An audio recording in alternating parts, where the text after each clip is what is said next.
Congratulations, Harry and Vincent, and to Emma and Ali. You are now one step closer to the final and a chance to play for our jackpot, which currently stands at £4,000. That's exciting. Well, it's the head-to-head, which means you're allowed to chat before you give your answers. First pair to win 2 questions will be playing for that jackpot. Best of luck to both pairs. Let's play the head-to-head.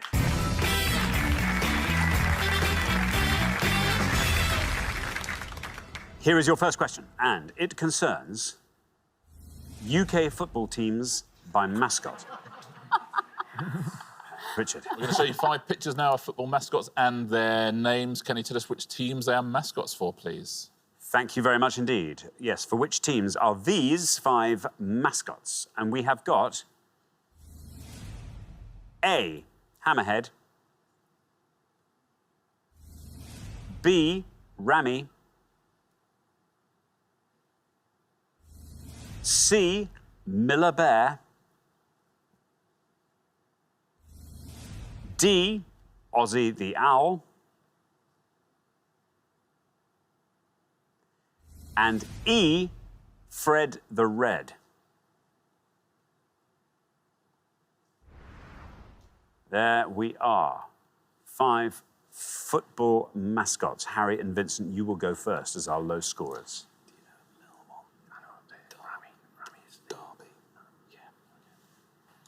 Yeah, we'd like to go for D, Ozzy the Owl, and say Sheffield Wednesday. Ozzy the Owl, Sheffield Wednesday, say Harry and Vincent. Now then, Emma and Ali, do you want to talk us through that board? I didn't even know that football teams had mascots. Do you want we're just... going to take a stab at a couple exactly, of that's them, what I'm asking though. you to do. There's a couple of them we can guess at. Exactly. A, it might be West Ham. B or Aston Villa. Or Aston Villa, not sure which. B, we think is Tottenham Hotspur. E is obviously Manchester United. C, we don't know. Let's go for Rammy. Let's go for B, and we'll say Tottenham Hotspur. OK, B, Tottenham Hotspur. So we have Sheffield Wednesday and Tottenham Hotspur. Harry and Vincent have gone for Sheffield Wednesday, for Ozzy the Owl, for D. Let's see how many of our 100 people got that. Sheffield Wednesday.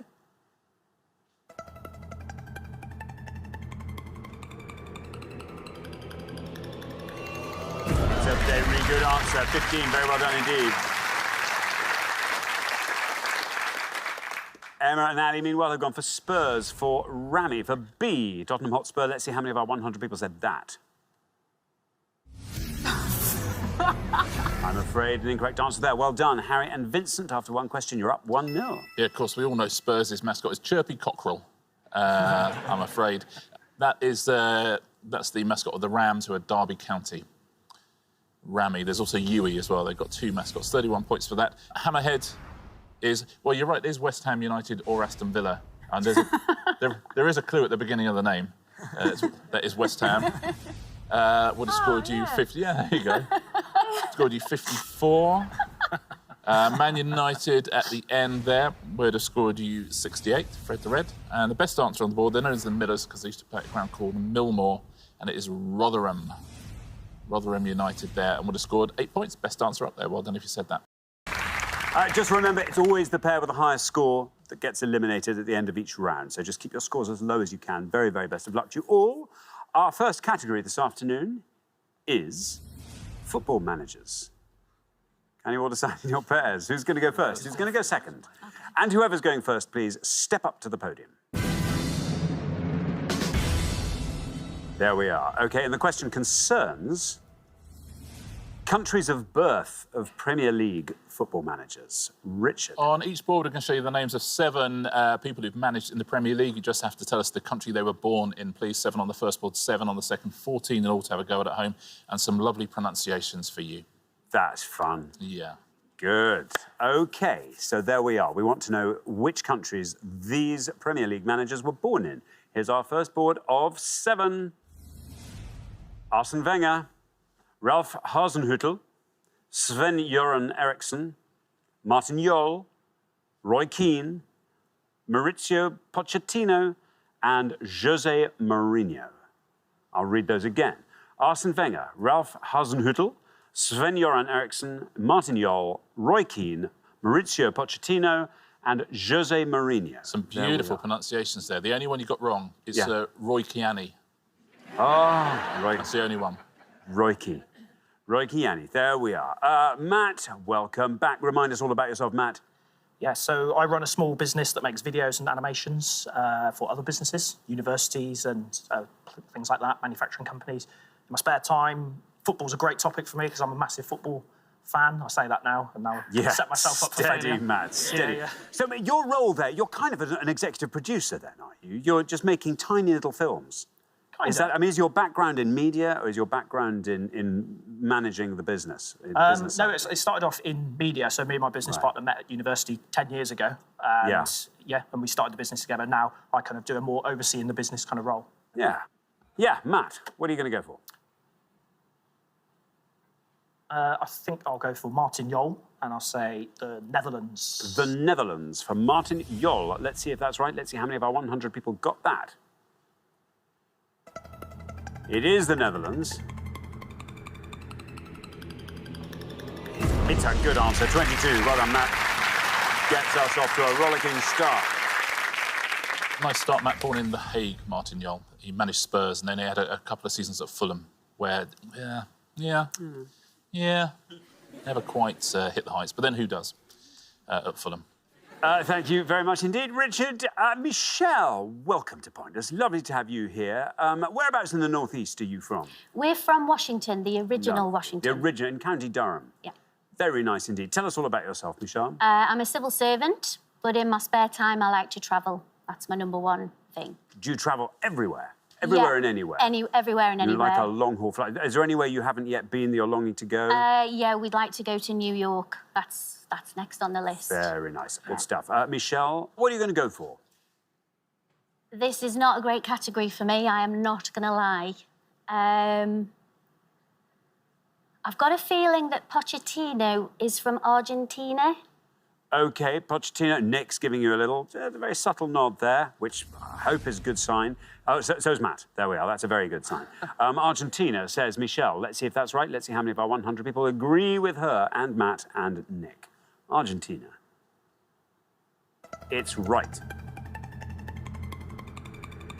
22 is our only score so far, and you pass it, 15. 15, very well done indeed, Michelle. Very well played, Michelle, saying it's a tough category for you, then go for one of the hardest ones and getting it right. Thank you very much indeed, Richard. Now, Graham, welcome. Lovely to have you here. Tell us all about yourself, Graham. I'm from Liverpool. I'm a postman. He delivers. Always on time. What are your interests, Graham, when you put the bag down? Well, I actually like to do more walking. I like to go hiking. Do you put your knapsack on the other shoulder, just to balance things up? I try not to. Or do you take the knapsack up on a little trolley? I pull a little trolley down the road. Oh. So to keep the weight off the back. No, quite right. Important. How many streets do you deliver to on any morning? On an average day, you deliver to anywhere between houses between 700 and 1,100. It takes about 4 hours. That's a lot of houses. That's a lot of post, isn't it? It's about 25 to 30,000 steps a day. Wow. Do you have a Fitbit? Yeah. So that's exciting, isn't it? I mean, that keeps you in brimming health, doesn't it? It makes you feel better when you get home and you have a little look at it. Ah, very good. Now, Graham, what are you going to go for on our board here? Which countries were they born in? I'm going to play Jose Mourinho, Portugal. Portugal, says Graham, for Jose Mourinho. Let's see how many of our 100 people said that. It's right. That goes to 38. Not bad. 38 for Portugal.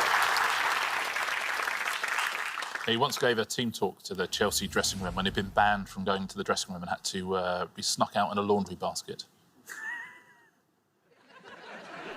Thank you very much indeed, Richard. Now, Louisa, welcome back. Back on the same podium there. Yeah. That's doing strange things to my head. Remind us all about yourself, Louisa. Yeah, I'm an email marketing manager. I live in London on a boat, and I enjoy hiking, baking, running, cycling, all the good stuff. On the top of your boat, do you have I don't know, do you have some pot plants and things there? Unfortunately, I don't. David does, but I haven't been there long enough to sort out the front and the top. If it's hot, Can you take the mattresses up and just sleep up there? Yeah, on I mean, a hot some night? people sit up there all day and sleep on there even. Yeah, That's it's a nice thing to do. Is there a nice community amongst narrowboaters? Yeah, I it's imagine really nice. they're nice people. Everyone helps each other out. Like, you're always in a crisis or, like, something's happening and everyone's talking to each other. That sounds nice. Always in a crisis. Always in a crisis, but everyone helps you, so... That sounds just wonderful. Louisa, what are you going to go for on this board? This is all yours. Do you want to fill in all those blanks for us? Oh, God. Yeah, so me and David decided when we saw this, because we don't know anything about football or football managers, but the only one I know is Sven-Göran Eriksson, who I think is from Sweden. Sweden for Sven-Göran. Let's see if that's right. Let's see how many of our 100 people said that. Sweden. It's right. 38 was our high score. 67, our new high score, but still. Good answer. Yeah, managed Man City in the Premiership. Obviously, he was England manager as well. And more recently, the manager of the Philippines. I don't know, is that a promotion? Let's fill in the rest of these. Arsene Wenger, you might know that one. He's French. He is French. Very well done. Sorry to sound so surprised. Yeah, No, 35 points. Ralph Hasenhüttl, who is Southampton manager. The German or Austrian? He is. Austrian. He is Austrian, well done. Wow, that's good. Would have scored you 8 points. And Roy Keane? Irish. Irish, absolutely. He would have scored you 45. So the best answer on the board there is Ralph Hasenhüttl. Very well done if you said that. Thank you very much indeed. Well, we're halfway to our first round. Let's have a look at those scores. 15. Well done, you, Michelle. The very best score of the round. 22 is where we find Matt and Zara. 38 is where we find Graham and David. 67 is the high score there on the far podium. Well done, Louisa. But yes, David B puts you in a little bit of a tight spot. Let's hope there's something on the next board that you can redeem yourself with. We're going to come back down the line now. Will the second players please step up to the podium? OK, let's put 7 more Premier League managers up on the board. And here they are. We have got Ole Gunnar Solskjaer, Manuel Pellegrini, Jurgen Klopp, Gustavo Poyet, Claudio Ranieri, Slaven Bilic, and Rafael Benitez. I'll read those one more time. Ole Gunnar Solskjaer, Manuel Pellegrini, Jurgen Klopp, Gustavo Poyet, Claudio Ranieri, Slaven Bilic, and Rafael Benitez. There we are. David, welcome back. Remind us all about yourself. Well, in my free time, I spend a lot of time writing and performing music, and I also co-host a podcast with my fellow contestant here. What's the podcast, John? It's called Boat Life. It's about living on the canals in the UK. Very nice. How often do you put it out? We haven't been going very long, but once every 2 weeks to a month. That's nice. How's it going? Have you got lots of followers yet? Yeah, we got a few. Like, Very you nice. guys follow us, and we'll have some more. Tell us about the music. Well, this year I decided I can never finish a song, so I made a mission to write a new song and perform it every week at an open mic night, just to get myself into the habit of actually completing songs. So, And how's it going? great, yeah, I'm getting better, and I enjoy The it. open mic nights are still, the invitation's still there. Yeah, Nice, anyone can play it, no matter how good you are, so it's a perfect place for me. Well, that's brilliant. Good for you. Great task to set yourself. Now, 67 is your score. It's a high score, so we need a low-scoring answer from you here if we can get one. Well, I've only heard of one of those names before, Jurgen Klopp, but he's got an umlaut in it, so that could be Germany, but yeah, I'll say that, Jurgen Klopp, Germany. Jurgen Klopp, Germany, says David. Let's see how many of our 100 people said that. No red line for you as you're the high scorers at the moment. It is German. Down it goes to 46. Not bad at all. Taking your total up to 113. Yeah, won the Champions League with Liverpool, Jurgen Klopp. Always seems like the loveliest fella, very enthusiastic, and a brilliant manager, to be fair. Thank you very much. I know we've got a couple of Evertonians there on podium 3 who might disagree with me, but... Thank you very much. Now, David, welcome to Pointless. Tell us all about yourself. Well, I'm happily retired, so it gives me plenty of time to do lots of outdoor stuff. That's nice. What were you doing before you retired? I was a retail executive, mainly in the UK, but for the last 5 years I was working on convenience stores across Africa. That's extraordinary. I mean, that took you all over the place, did it? The whole continent? Southwest, all over. I think we were in 20 countries. Wow. So African capitals would be a good one. That'd be really good. How much of the time did you spend abroad? 2 to 3 weeks out of 4. Wow. Very understanding wife. Oh, those air miles must have been fantastic. Yes. That'd have softened the blow. It did. Now, there you are, 38. If you can score 74 or less, you're into the next round. Okay. So I'm going to go for Slaven Bilic, who is Croatian. Croatia, says David. For Bilic, let's see how many of our 100 people got that. There is your red line. Bilic, absolutely Croatian, and that sees you comfortably through to round 2 with room to spare 19, which is our second lowest score of the round. So that takes your total up to 57. Well done. Yeah, manager of West Ham, Slaven Bilic, as well as the Croatian national team. Also a member of the Croatian heavy metal band Goalllll, Slaven Bilic. He's in Goalllll. Yeah, he's in Goalllll. Wow. For sure. Wow. Yeah, he's pretty hardcore, Slaven Bilic. And is managing the national team as well. Not anymore. I was going to say, fitting between rehearsals for Goalllll. Yeah, I don't think Goalllll is like a full... It's not like it's not the Rolling Stones. The Rolling Stones. The Rolling Stones, yeah. As they call them in Europe. I believe they do. Yes. Yeah, but he's... Yeah, you wouldn't want to mess with Slaven Bilic. I don't. Good. He should be in a band called the Bilic People. Nick, welcome. Great to have you here. Tell us all about yourself, Nick. I work in education. I'm the CEO of a big mat in the northeast and head teacher of a large school. In my spare time, I try and play golf rather poorly. I'm a bit of a hacker, really, but keeps me fit, keeps me walking about, and takes my mind off my job. Very nice. OK, now, Nick, lovely low score from Michelle in the first pass means that 97 or less keeps you in the game. So we're looking for the countries of birth of these football managers. That should be something you can achieve admirably with this board. What are you going to go for? I'm going to play it safe. I'm going to say Claudio Ranieri, Italy. OK, Italy for Ranieri. Here is your lovely high red line. Let's see what happens when we say Ranieri. There we are. It's right. You're through. And down it goes to 43. Very well done indeed. 58 is your total. Yeah, he was Chelsea manager, then he won the Premier League with Leicester, and then most famously he had a disastrous time at Fulham. Thank you very much indeed. Richard, Zara, welcome back. Lovely to have you with us once again. Lovely opportunity here for you to get through to round 2 as well. We had to say goodbye to you far too soon in the last show. Remind us all about yourself, Zara. Yeah, so I work for a digital agency as a project manager. In my spare time, I like to do quite a lot of cleaning, a lot of cooking, and a little bit of yoga as well. How much yoga are we talking about? About maybe 2 times a week. That's a little bit. Do you combine the cleaning with the yoga? I never thought about that. See, why not? Be amazing. Do both, yeah. You could. If you just tape dusters to your hands and feet. Yes. That's a good idea. Yeah. That'd be amazing. Look, this is, I don't know what that is, but yeah, that's already, I'm channeling that. Just got a robotic Hoover, so I don't know where this is coming from. Zara, this board is all yours. Do you want to go through all those blanks and fill them in? Football is not my favourite subject. You only have to score 90 or less. 90 or less gets you into the next round, so yeah. Okay. Top one, by the spelling of the name, I want to say Danish. Not sure about the rest of them. Gustavo Poyet, might be French. I'm gonna go for the top one, Danish. Okay, Danish. Bro. Danish. I was hoping I'd get some sort of helpful nod from Matt, but he's chewing his lip. Well, we'll see.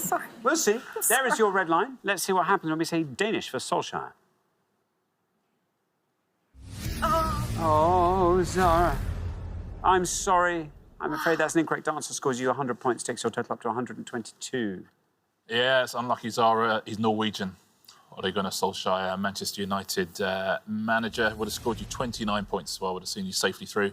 All these answers would have done. Rafa Benitez at the bottom there, plenty of people would have got. Spanish, managed Newcastle United for a while, managed Liverpool as well, of course. 41 points for him. Now, the other two, both South American.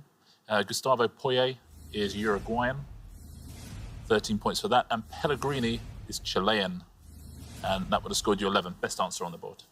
Thank you very much indeed, Richard. Well, we are at the end of our first round, which means we have to say goodbye to one of our pairs. Oh, I'm so sorry. It's tough. It's just really tough. It's Jeremy's first time, and this time, I'm afraid it's nationalities of football managers. But anyway, it's been lovely having you on the show, and thank you so much for playing, Zara and Matt. European football teams and their countries. Richard. Yeah, on each pass, we're going to show you a list of 6 professional football teams from Europe. We asked 100 people in which country do they play. The more obscure answers will score you the fewer points. If you give us an incorrect answer, though, you're going to score 100 points. Thanks very much, Richard. So we are looking for the European countries in which these football teams play professionally. And we have got Anderlecht, Real Sociedad, Steaua Bucharest, Juventus, Red Star Belgrade and Saint-Etienne. I'll read those again. Anderlecht, Real Sociedad, Steaua Bucharest, Juventus, Red Star Belgrade and Saint-Etienne. There are the 6 teams. You need to give me the countries in which those football clubs play professionally. Now then, David, is this a good category for you? This probably couldn't get any worse for me.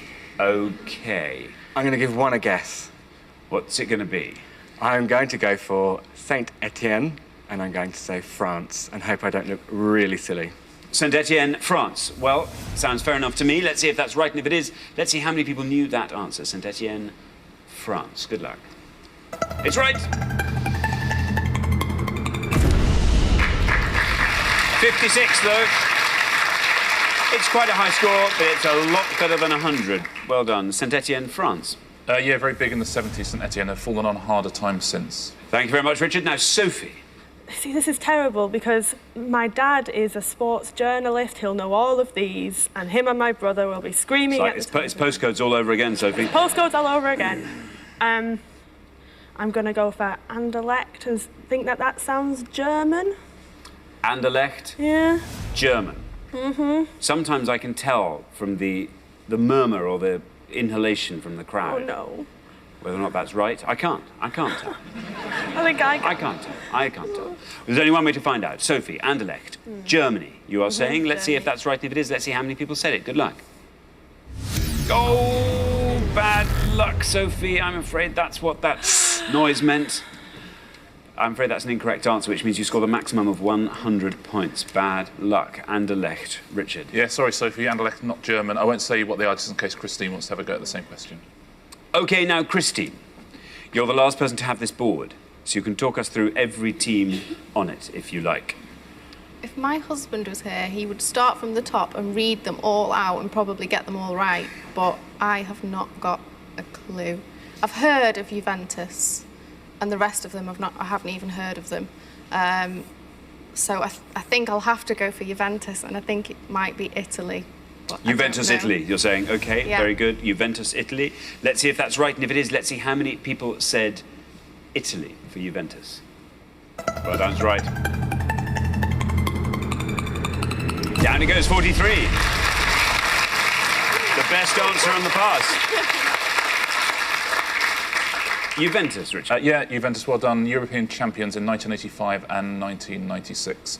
Let's take a look through the rest of the board. Not really a football board, this one. A lot of it's geography. Real Sociedad, or Sociedad is in Spain, so they are a Spanish team, 39 points. Anderlecht, it's not Germany, sounds like it is, but they're actually a Belgian team. Belgian champions 30 times, would have scored you 24 points. Steaua Bucharest are based in Bucharest, so they are Romanian, would have scored you 15. And Red Star Belgrade, obviously in Belgrade, which is Serbia, that's 7 points. Well done if you said Red Star Belgrade. That's the best answer on the board. Thank you very much, Richard. OK, well, we'll have a look at the scores as we're halfway through the round. Christine and Ron, the best score there, 43. Very well done with Juventus. Then David and Wesley on 56, thanks to Saint-Etienne. And bad luck with Anderlecht there, Sophie. That cost you dear. OK, we're going to come back down the line. Can the second players please take their places at the podium? OK, we're going to put 6 more teams on the board, and here they are. We have got St Patrick's Athletic, FC Shakhtar Donetsk, Panathinaikos, Rosenborg, BSC Young Boys and SL Benfica. I'll read those one more time. St Patrick's Athletic, FC Shakhtar Donetsk, Panathinaikos, Rosenborg, BSC Young Boys and SL Benfica. Now remember, we are looking for the European countries in which these teams play, and you're trying to find the one, obviously, that the fewest of our 100 people knew. Now, Ron.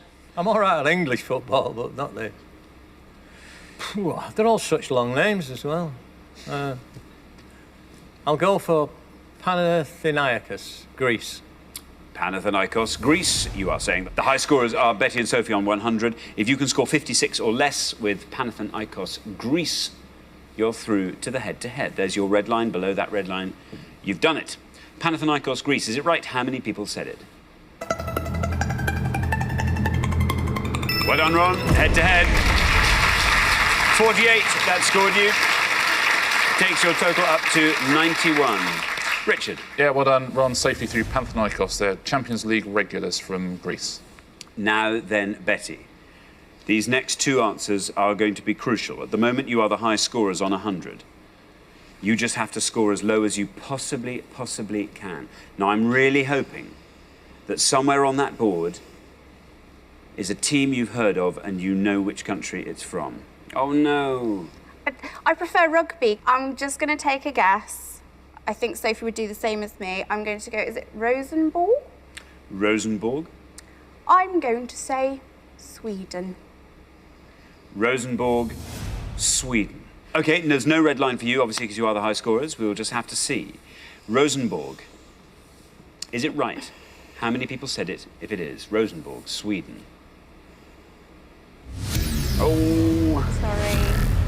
Bad luck, Betty. I'm afraid that is an incorrect answer, which means you scored a maximum of 100 points, taking your total up to an unbeatable, I'm afraid, 200 points. Richard. Yeah, unlucky, Betty. I won't give you the answer just in case Wesley wants to have a go at the same question. So then, Wesley, well, the good news is you and David, once again, can answer in the second pass knowing that you are through to the next round. There's a couple, I think. Well, the FC Shakhtar Donetsk. And I'm thinking SL Benfica might be a Spanish team, but we've already had Spain, so I don't know if we can have more than one team in a country. I'm going to go with St. Patrick's Athletic and Ireland. And hope. Stands to reason, doesn't it? St. Patrick's Athletic Ireland, you're saying. Let's see if that's right. And if it is, let's see how many people said it. No red line for you, obviously, because you're already through to the head-to-head. Yes, it's right. Well done, Wesley. 51, that scores you. Takes your total up to 107. Richard. Yeah, well done, Wesley. Irish champions 8 times. Let's take a look at all of the answers then. The biggest scorer on that board that we haven't done is Benfica, who are Portuguese, 26 points. Then next it's Young Boys. They're more familiarly known as Young Boys of Bern, and they are from Switzerland. 18. FC Shakhtar Donetsk. I had the great pleasure of watching Fulham beat them in the Europa Cup. They are from Ukraine. Would have scored you 10 points. And Rosenborg are from Norway, I'm afraid. Would have scored you 6 points, based in Trondheim. That was a much harder board, that one. Very well done if you got one of those low scorers on that board. Well, thank you very much, Richard. So at the end of round 2, the losing pair with the highest score, I'm afraid, Betty and Sophie. Oh, we haven't looked after you at all well, have we? You're terrible. Yeah, we've given you European football clubs, we gave you Star Wars. I'm sorry. You went out round 2 last time, you've gone out round 2 this time. It's consistent, but I'm disappointed. That's all I can say. I was hoping to see you holding aloft the pointless trophy. That's all we came for. We don't really care about the money. We just wanted the trophy. Oh, dear. I'm sorry. I'm sorry it's not to be. Anyway, it's been lovely for us to have you. Thank you so much for playing. Wonderful contestants. Thank you. We gave 100 people 100 seconds to name as many England football team captains since 1966 as they could. Richard, can you be more specific? Yeah, this is any player who's been nominated as the official captain for any England match, competitive match or friendly, since the World Cup final in '66. Most importantly, these are people who were captains at the start of the game. So if someone got the armband halfway through due to an injury or substitution, that won't count. OK, so Chris and Tony, you're going to kick us off. Chris. I'll probably just go with Bobby Charlton, take the one at the start. OK, go with Bobby Charlton. Let's see how many of our 100 people said Bobby Charlton. It's not bad. It's good, look at that. That means 17 of our 100 people said Bobby Charlton. That gives you a nice low score of 17. On to our next pair. Steve, what are you going to say? Yeah, well, I hope I don't let Lee down here. I think David Seaman. David Seaman. Let's hope you don't let Lee down. Let's see how many of our 100 people said David Seaman. It's correct. It's good. Oh, it's very good. That means that none of our 100 people said David Seaman, and that adds £250 to today's jackpot. Taking it up to £5,750. You didn't let Lee down at all. That was fantastic. Richard, David Seaman. Yeah, a brilliant answer. Do you know how many times he was England captain, Steve? It was only a couple. Once. He was captain for a 4-0 win over Moldova in a World Cup qualifier, so a brilliant answer. Well done. Fantastic. OK, on to our next pair. Martin, we are looking for England football team captain since 1966. What are you going to say? I'm going to say Emlyn Hughes. Emlyn Hughes. Very good. Let's see how many of our 100 people said Emlyn Hughes. It's good. It's very good. Look at that. Oh, look at that. Oh.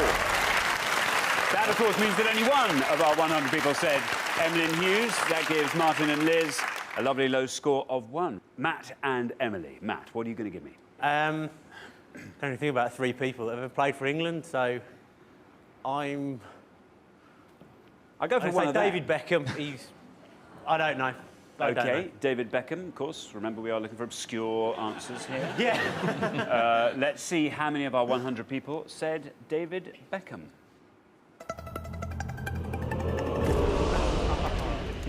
Well, it could have been worse. That means 70 of our 100 people said David Beckham.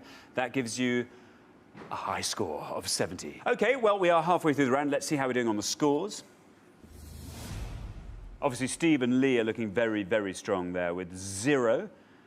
You keep up that low scoring, you're definitely through to the next round. I'm afraid things are looking less promising for Emily and Matt, a worryingly high score of 70 there. You've just got to try and find a pointless answer on the next pass and hope everyone else scores as high as they possibly can. OK, we're going to come back down the line. Will the second players please take their places at the podium? We are looking for England football team captain since 1966, Emily. You are currently our high scorers on 70, so you've got to try and find a really obscure answer. I'm just going to have to say and hope Gary Lineker. Let's see how many of our 100 people said Gary Lineker.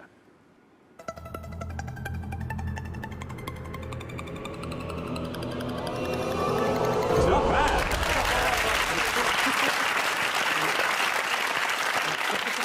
That means that 13 of our 100 people said Gary Lineker. That takes your total up to 83. That wasn't bad. And Emily, you see, you took a punt there. Yeah, it was just That was a luck. really good score. Thank you. It was No, luck. you did very well. It paid off. You are, of course, our high scorers on 83, but that could all change. On to our next pair, Liz. You are currently on 1, a lovely low score. You are 82 points behind Emily and Matt. If you want to avoid becoming the high scorers, you have to score 81 or less. So what are you going to give us? Steve Gerrard. If Steven Gerrard is a correct answer, you've got to hope it comes in below that red line, otherwise you become our high scorers. Let's see how many of our 100 people said Steven Gerrard. It's good. It's below the line. Very good. That means that 12 of our 100 people said Steven Gerrard. That takes your total up to 13. You're definitely through to the next round. OK. Lee, we are looking for England football team captain since 1966. You are our current low scorers on 0. To avoid becoming the high scorers, you have to score 82 or less. I'm going to take a stab at Mick Mills. You're going to go with Mick Mills. Let's see how many of our 100 people said Mick Mills. It's good. It's going to be very good. Look at that.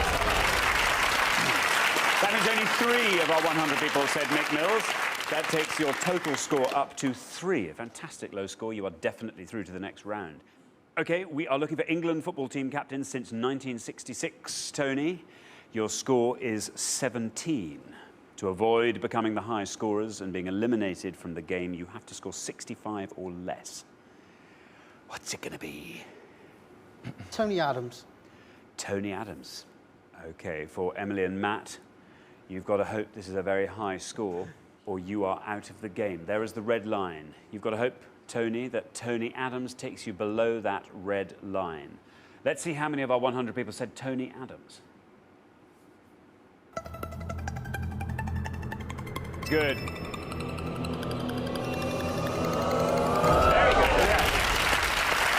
That means that 6 of our 100 people said Tony Adams. That takes your total up to 23.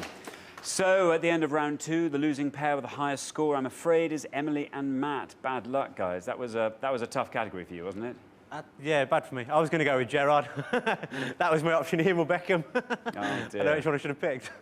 But, Emily, Gary Lineker, that was a great call. I thought that was going to be enough to get you out of trouble. It was just a good guess. I was lucky, but not lucky enough to stay, so... Well, bad luck. A fabulous guess. Well, Richard, what answer should they have gone for if they wanted to stay on? Well, there are actually 12 pointless answers. There have been 12 pointless England captains since the World Cup final. We'll take a look at a few of them. Alan Ball was captain. David Seaman, which of course we had, which was a great answer. Phil Thompson, the Liverpool defender, was captain. Martin Peters, who scored in the 66 World Cup final, was captain in the early 70s.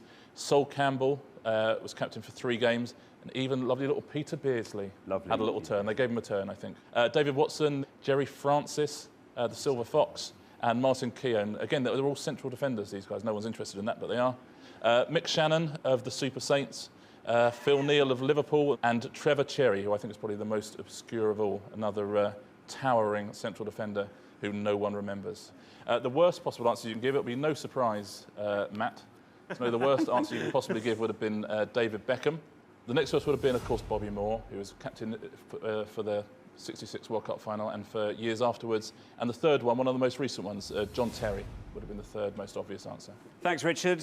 Emily and Matt, this was your second and final chance on the show. Sadly, you just didn't have that pointless football knowledge you needed to get through to the final. So we do have to say goodbye, but thanks so much for playing. Thank you. We gave 100 people 100 seconds to name as many England World Cup squads since 2000 as they could. England World Cup squads since 2000. Richard. Yeah, we're looking for any player who was in the final World Cup squad for the 2002, 2006 or 2010 World Cups. Any player who was in the final squad. They didn't actually have to play in the World Cup finals because some players don't, but anyone who was in any of those 3 squads, please. OK, thank you very much, Richard. Now, Elaine and Denise, you all drew lots before the show, and this afternoon you get to go first. So, Elaine, you are the first person to answer this brilliant question. I think you know all of the squads since 2000. It's just a matter of picking a nice obscure name. It's not very obscure. Frank Lampard. Frank Lampard. You're going to go for Not Frank very. Lampard. OK, let's see if that's right. If it is, let's see how many people said Frank Lampard. It's right. 41. 41 for Frank Lampard. Richard? Yeah, well done, Elaine. If it's a tough category for you, it's all about damage limitation. He played at every minute of the 2006 campaign and was also there in 2010. Famously, he scored that goal that never was against Germany. Indeed. Didn't he? We would have only lost sort of 7-2 if that had gone in. Yeah. So then, Lucy, we come to you. We are looking for players in England's FIFA World Cup squad since 2000. Well, this is possibly the worst thing that could have possibly come up. Do you follow football at all? No. Even vaguely? I mean, are you sort of dimly aware of... I'm aware of the World Cup. Yeah. That's probably as far as it stretches. I will go for Emil Heskey. Emil Heskey. You've pulled a 9-pointer out of the hat there. Emil Heskey, let's see if that's right. If it is, let's see how many people said Emil Heskey. Very well done, Lucy. Down it goes. 11! That's a great answer. Emil Heskey, Richard. Yeah, well played, Lucy. Played in 2002, 2010. I didn't think she was going to say that, did you? No. I said, I know nothing. I thought you were going to say Sir Bobby Charlton. That's a good answer. Where did Emil Heskey come from? I don't mean... I just thought that was quite an obvious one. I only know about 3, and that was one of them. Done very well. Yeah. Very well done, Lucy. So, Juanita. Well, I'm so glad Lucy knew 3 because I only know 1. And it's going to be an early bath for me, I'm afraid, this time. The only England football player whose name I could tell you is David Beckham. David Beckham. The only one I know. OK, well, David Beckham. Let's see if that's right. You're hoping to score as few points as possible with David Beckham. Let's see if he's right, and if it is, let's see how many people said him. David Beckham.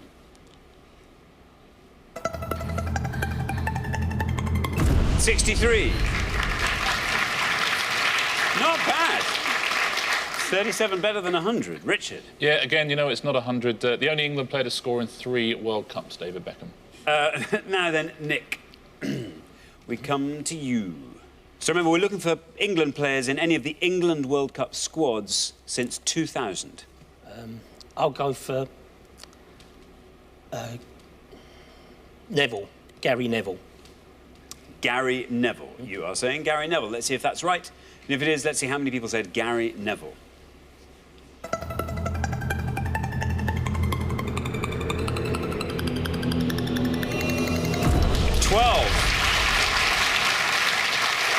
12 for Gary Neville. Richard. Yeah, good answer. Played in '98, but also played in 2006. So a correct answer here.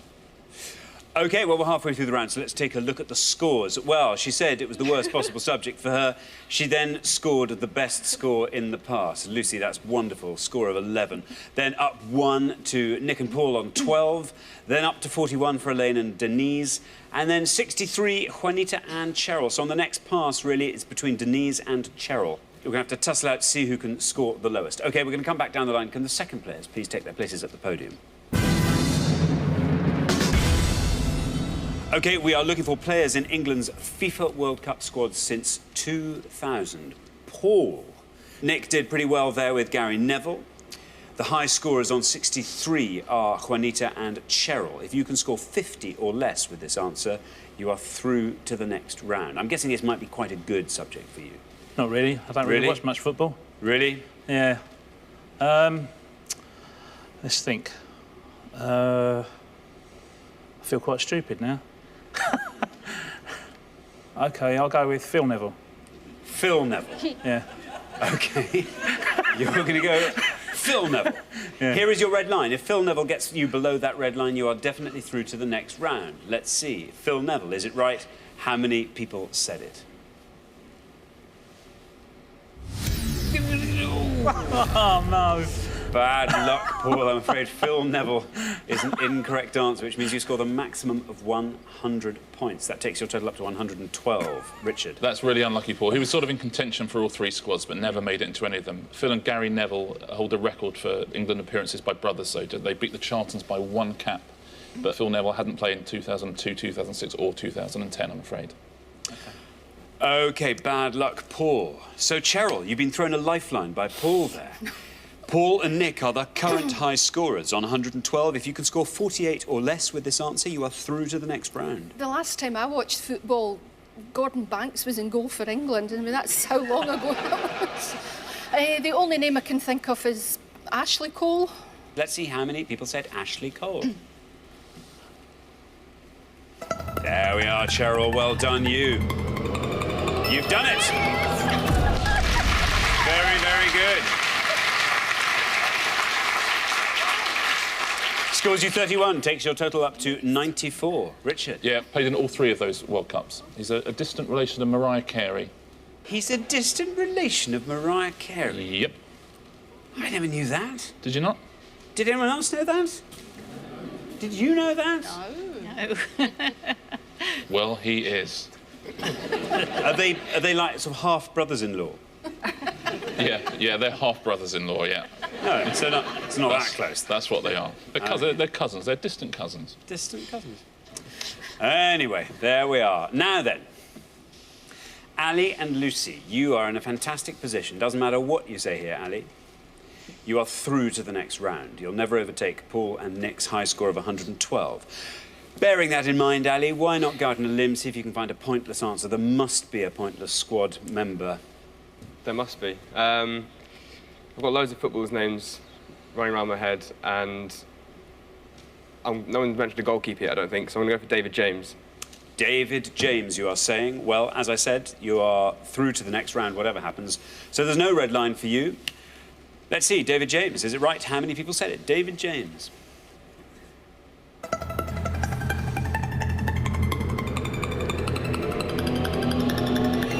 20.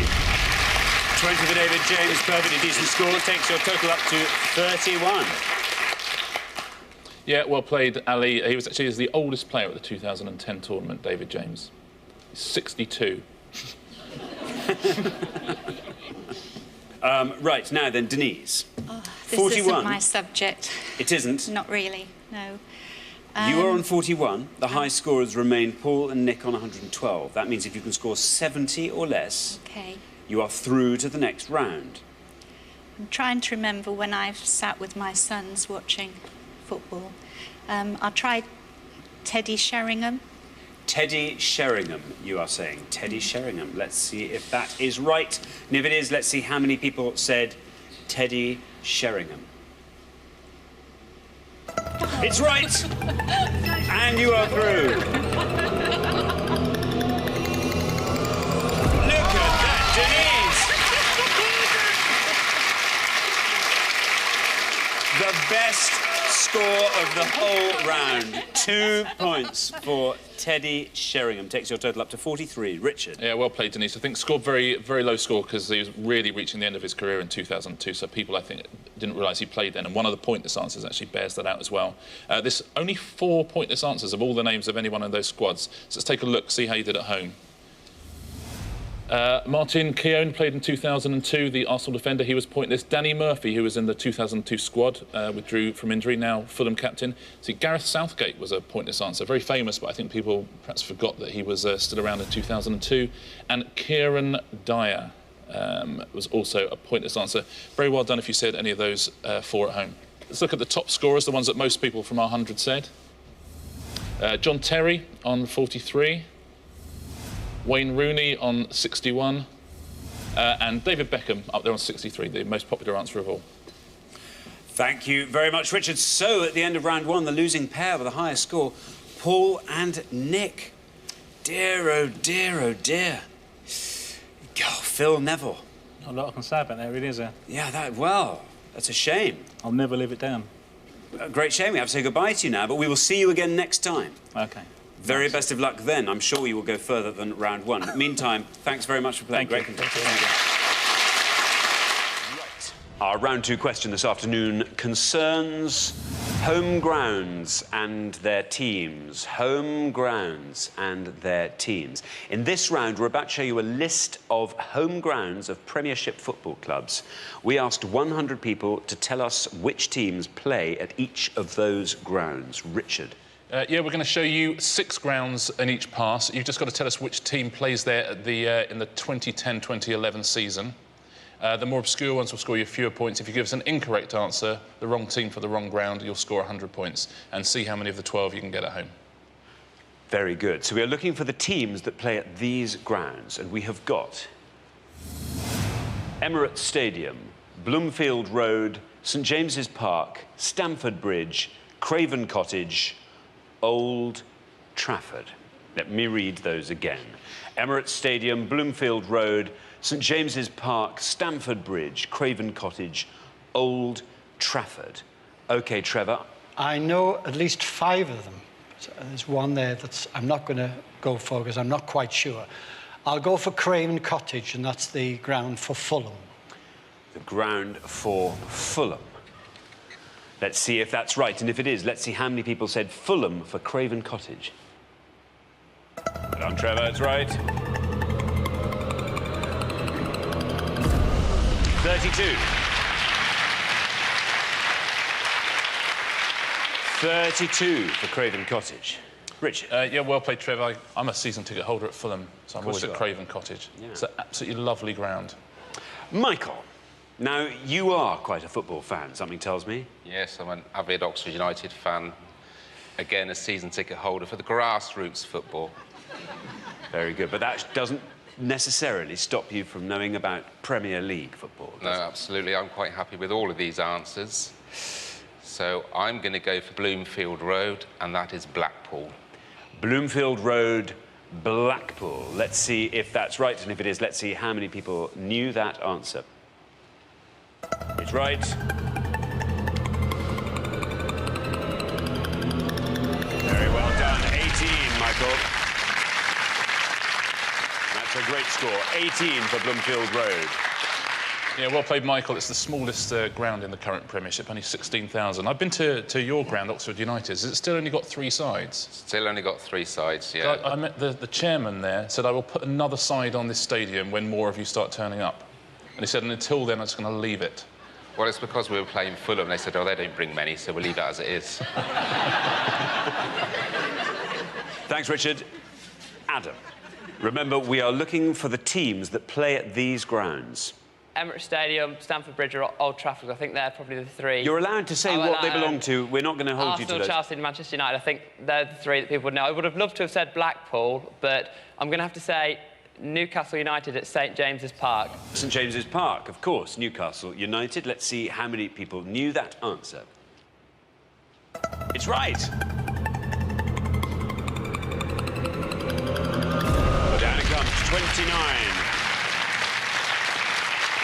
Not a bad answer at all, Adam. St James's Park, Richard.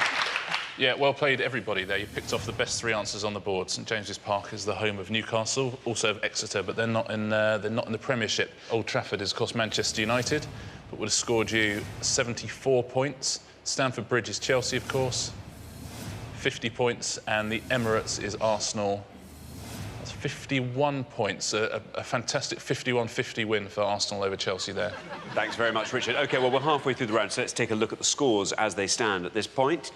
18 for Michael and Wayne. That was a very well-judged answer. Then we come to Adam and Laura on 29, and then Trevor and Isabel not very far ahead. I mean, it's a pretty close grouping there. OK, we're going to come back down the line. Can the second players please take their places at the podium?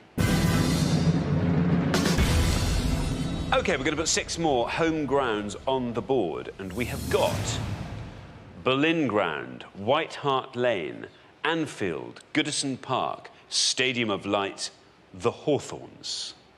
Boleyn Ground, White Hart Lane, Anfield, Goodison Park, Stadium of Light, the Hawthorns. And remember, we are looking for the teams that play at those grounds, and you're trying to find the one that the fewest of our 100 people knew. Now, Laura. Right, well, there's only 2 on there that I recognise, and there's only 1 on there that I could say which team played, so I'm going to have to go with Anfield and Liverpool. You want to score as low as you possibly can with Anfield and Liverpool. There is your red line there. If you get below that, I will be very impressed by your choice, and you will be through to the head-to-head. OK, let's see how many people said Anfield, Liverpool. Very well done. 60. Very popular answer, that, Laura, but it is unmistakably correct, so that is good. It's better than 100. Takes your total up to 89. Richard? Yeah, Anfield has been there ever since the beginning of the Football League in 1888. Right, Wayne. If you can score 70 points or less with this, you are definitely in the head-to-head. What are you thinking about that board? OK, there was 2 I knew. 1 has gone, so I'm going to say the only one that I know. The Stadium of Light is Sunderland. Stadium of Light, Sunderland. There's your red line. If the Stadium of Light gets you below that red line, you are through. Let's see if it's right, and if it is, let's see how many people said Sunderland for the Stadium of Light. There it is. Well done, you're in the head-to-head, Wayne. That was a brilliant answer. 25. Very good. Takes your total up to 43. Richard. Well played, Wayne. They moved there from Roker Park in 1997. Very, very good. A great answer there, Wayne. Now then, Isabel. Is it time to call the taxi, do you think? Well, get the Koto. No. I'll get me Koto. Now then, our high scorers are Laura and Adam on 89. If you can score 56 points or less with this answer, you are in the head-to-head. Right. I'm going to have a guess that White Hart Lane is Tottenham Hotspur. White Hart Lane, Tottenham Hotspur. There is your red line. Let's see if White Hart Lane is correct for Spurs, and if it is, let's see if it gets you through to the head-to-head. Good luck. How many people said White Hart Lane, Tottenham Hotspur? It's right. Yes, it's done it. Look at that, 43. Very, very well done, Isabel. Very good. That takes your total up to 75. Richard. Yeah, brilliant, Isabel. Very, very well done. You should have seen the look on Trevor's face when he said Tottenham Hotspur. The pride. It looked like you just finished a marathon. He was absolutely delighted. That's a brilliant answer and well-deserved through to the next round. Let's take a look at the rest of them. Goodison Park is, of course, Everton. That would have scored you 33. The Hawthorns is West Bromwich Albion. Would have scored you 19. Now, the Boleyn Ground is a tricky one, so well done if you got it at home. It's actually the official name of Upton Park, which is West Ham's ground. So Boleyn Ground is West Ham and would have scored you 11 points. That's the best answer on the board. Thanks very much, Richard. So, at the end of round 2, the losing pair with the highest score, Laura and Adam. I'm sorry. Well, you know, you didn't get anything wrong. Football's not really my strong point, to be honest. That was his thing. What's your strong point, Laura? Literature, I think. Literature. Very good. Well, you'll be back next time, of course. Everyone gets 2 shots at the pointless final, and next time we'll see you. And maybe you will go even further. I do hope so. Been great having you on the show. Thanks so much for playing. Thank you.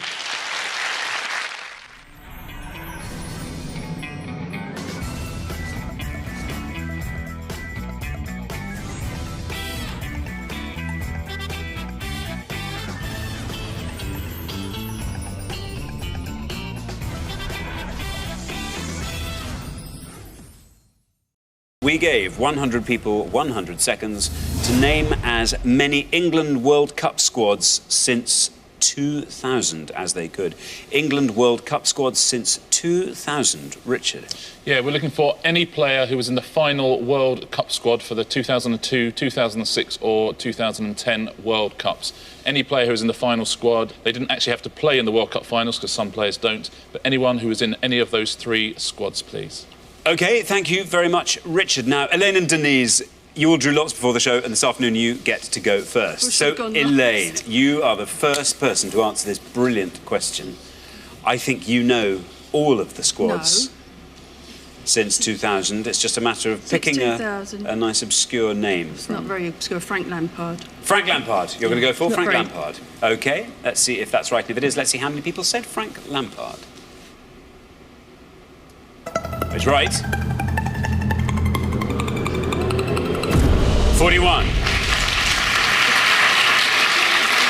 41 for Frank Lampard. Richard? Yeah, well done, Elaine. If it's a tough category for you, it's all about damage limitation. He played at every minute of the 2006 campaign and was also there in 2010. Famously scored that goal that never was against Germany. Indeed. Didn't he? We would have only lost sort of 7-2 if that had gone in. Yeah. So then, Lucy, we come to you. We are looking for players in England's FIFA World Cup squad since 2000. Well, this is possibly the worst thing that could have possibly come up. Do you follow football at all? No. Even vaguely? I mean, are you sort of dimly aware of... I'm aware of the World Cup. Yeah. That's probably as far as it stretches. I will go for Emil Heskey. Emil Heskey. You've pulled a 9-pointer out of the hat there. Emil Heskey, let's see if that's right. If it is, let's see how many people said Emil Heskey. Very well done, Lucy. Down it goes. 11! That's a great answer. Emil Heskey, Richard. Yeah, well played, Lucy. Played in 2002, 2010. I didn't think she was going to say that, did you? No. I said I know nothing. I thought you were going to say Sir Bobby Charlton. That's a good answer. Where did Emil Heskey come from? I don't mean... I just thought that was quite an obvious one. I only know about 3, and that was one of them. Done very well. To know. Yeah. Very well done, Lucy. So, Juanita. Well, I'm so glad Lucy knew 3 because I only know 1. And it's going to be an early bath for me, I'm afraid, this time. The only England football player whose name I could tell you is David Beckham. David Beckham. The only one I know. OK, well, David Beckham. Let's see if that's right. You're hoping to score as few points as possible with David Beckham. Let's see if he's right, and if it is, let's see how many people said him. David Beckham.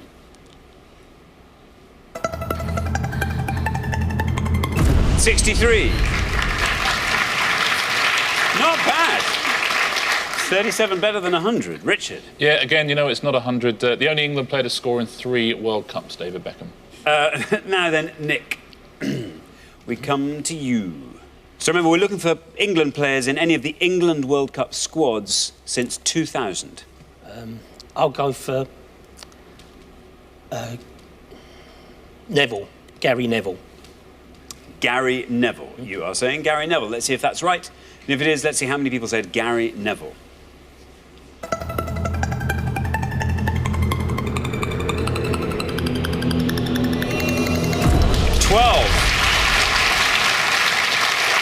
12 for Gary Neville. Richard? Yeah, good answer. Played in 98, but also played in 2006, so a correct answer here. OK, well, we're halfway through the round, so let's take a look at the scores. Well, she said it was the worst possible subject for her. She then scored the best score in the past. Lucy, that's wonderful. Score of 11. Then up 1 to Nick and Paul on 12. Then up to 41 for Elaine and Denise. And then 63, Juanita and Cheryl. So on the next pass, really, it's between Denise and Cheryl. We're going to have to tussle out to see who can score the lowest. OK, we're going to come back down the line. Can the second players please take their places at the podium? OK, we are looking for players in England's FIFA World Cup squad since 2000. Paul. Nick did pretty well there with Gary Neville. The high scorers on 63 are Juanita and Cheryl. If you can score 50 or less with this answer, you are through to the next round. I'm guessing this might be quite a good subject for you. Not really. I don't really watch much football. Really? Yeah. Let's think. I feel quite stupid now. OK, I'll go with Phil Neville. Phil Neville? Yeah. OK. You're going to go Phil Neville. Yeah. Here is your red line. If Phil Neville gets you below that red line, you are definitely through to the next round. Let's see. Phil Neville, is it right? How many people said it? Oh, no. Bad luck, Paul. I'm afraid Phil Neville is an incorrect answer, which means you score the maximum of 100 points. That takes your total up to 112. Richard? That's really unlucky, Paul. He was sort of in contention for all 3 squads, but never made it into any of them. Phil and Gary Neville hold a record for England appearances by brothers, so they beat the Charltons by 1 cap. But Phil Neville hadn't played in 2002, 2006 or 2010, I'm afraid. OK, bad luck, Paul. So, Cheryl, you've been thrown a lifeline by Paul there. Paul and Nick are the current high scorers on 112. If you can score 48 or less with this answer, you are through to the next round. The last time I watched football, Gordon Banks was in goal for England. I mean, that's how long ago that was. The only name I can think of is Ashley Cole. Let's see how many people said Ashley Cole. There we are, Cheryl. Well done, you. You've done it. Very, very good. Scores you 31, takes your total up to 94. Richard? Yeah, played in all 3 of those World Cups. He's a distant relation of Mariah Carey. He's a distant relation of Mariah Carey? Yep. I never knew that. Did you not? Did anyone else know that? Did you know that? No. Well, he is. Are they like sort of half brothers-in-law? Yeah, they're half brothers-in-law, yeah. No, it's not that close. That's what they are. They're cousins. They're distant cousins. Distant cousins. Anyway, there we are. Now then, Ali and Lucy, you are in a fantastic position. Doesn't matter what you say here, Ali. You are through to the next round. You'll never overtake Paul and Nick's high score of 112. Bearing that in mind, Ali, why not go out on a limb, see if you can find a pointless answer? There must be a pointless squad member. There must be. I've got loads of footballers' names running around my head, and no one's mentioned a goalkeeper yet, I don't think, so I'm going to go for David James. David James, you are saying. Well, as I said, you are through to the next round, whatever happens. So there's no red line for you. Let's see, David James, is it right? How many people said it? David James.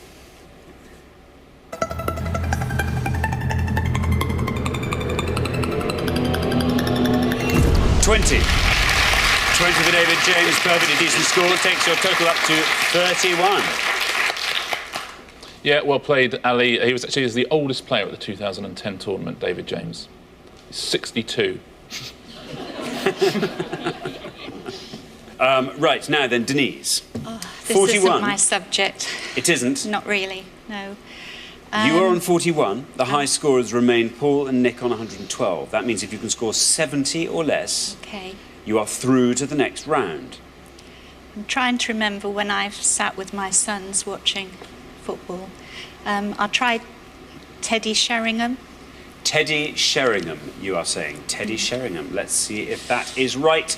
And if it is, let's see how many people said Teddy Sheringham. It's right! And you are through. Look at that, Denise!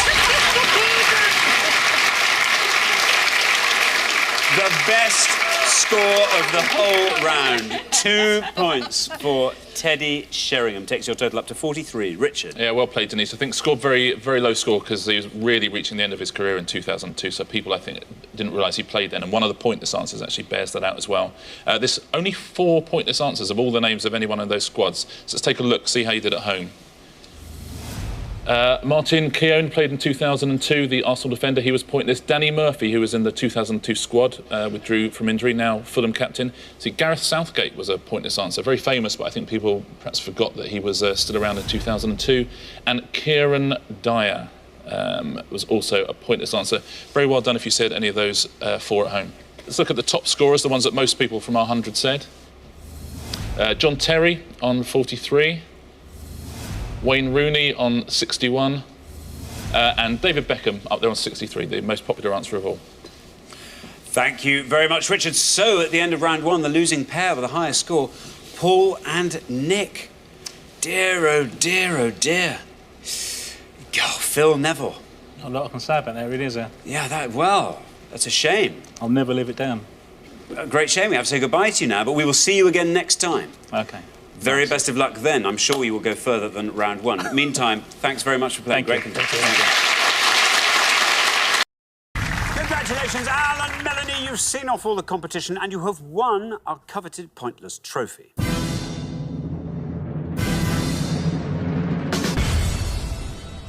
You now have a chance to win our pointless jackpot. And at the end of today's show, the jackpot is standing at £5,000. There it is.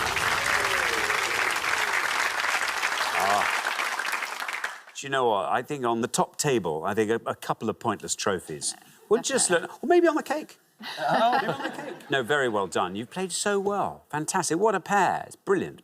Decent partnership. This bodes very, very well indeed, I'd say. Do you mean for the show or for life? I think for the show. Oh, the life? For life, yeah. I wasn't thinking about that. We care much less about that. Yeah. No, I think for life. That's very, very good indeed. And we're delighted to send you away with the trophies. But can we send you away with a cheque for £5,000? That would be really exciting. What do you want to see come up? Anything to do with Newcastle United would be nice for me. Yeah, that'll be fine, really. I'm into arty things and culture, literature, things like that. OK, well, very, very best of luck. Let's see what appears on the board for today.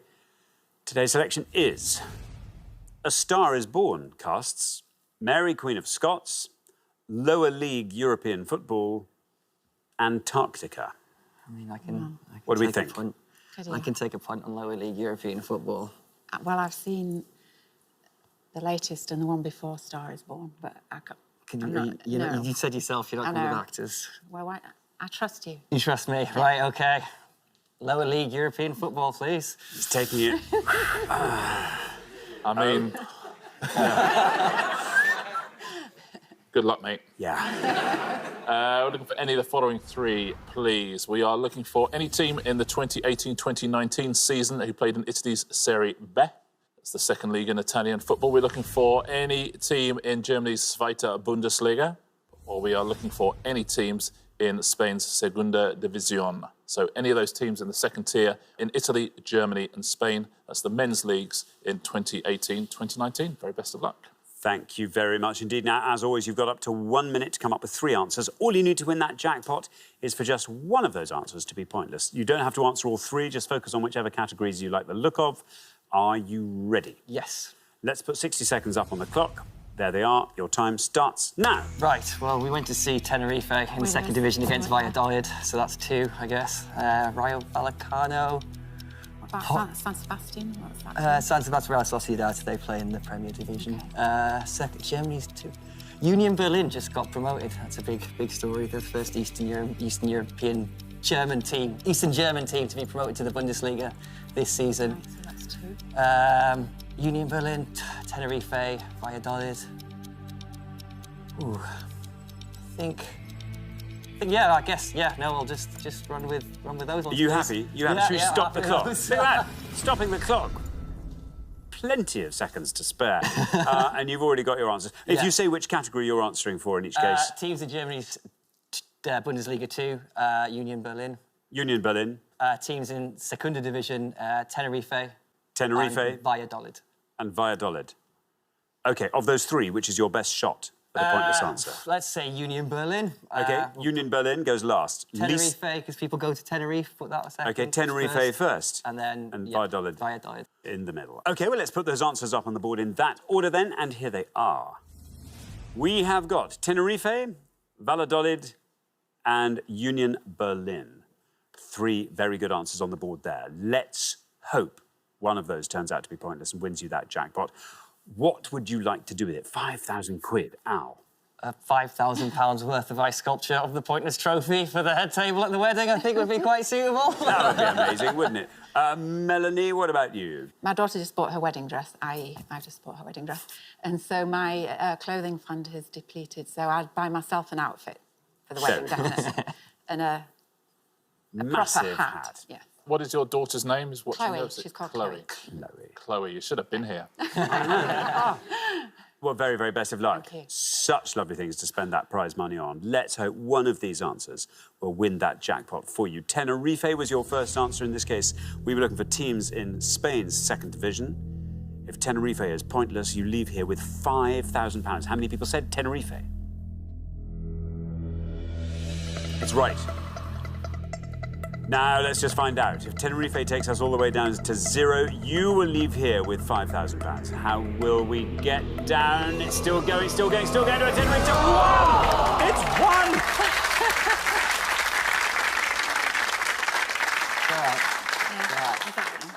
I think that was your first answer. Yeah. As you said, you thought some people might remember that one. So let's move on to your second answer.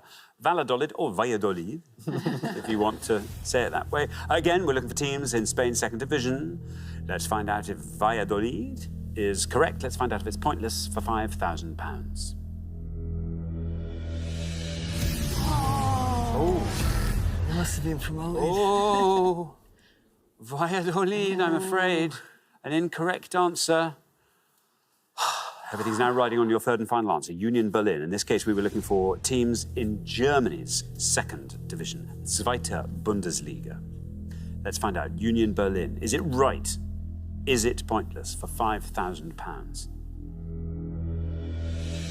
It is right. It's right. Your first answer was Tenerife. Took us all the way down to 1. Valladolid turned out to be incorrect. However, Union Berlin takes us down into single figures. Still going down, still going down, still going down.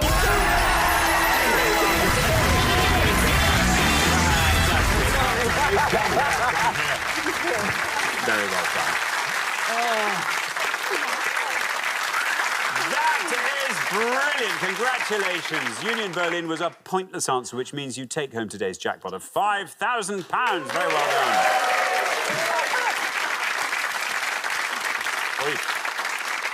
That was beautifully done. That was gutsily done as well when you took on that category, because normally people go, oh, no, I'll do your category, but you knew something.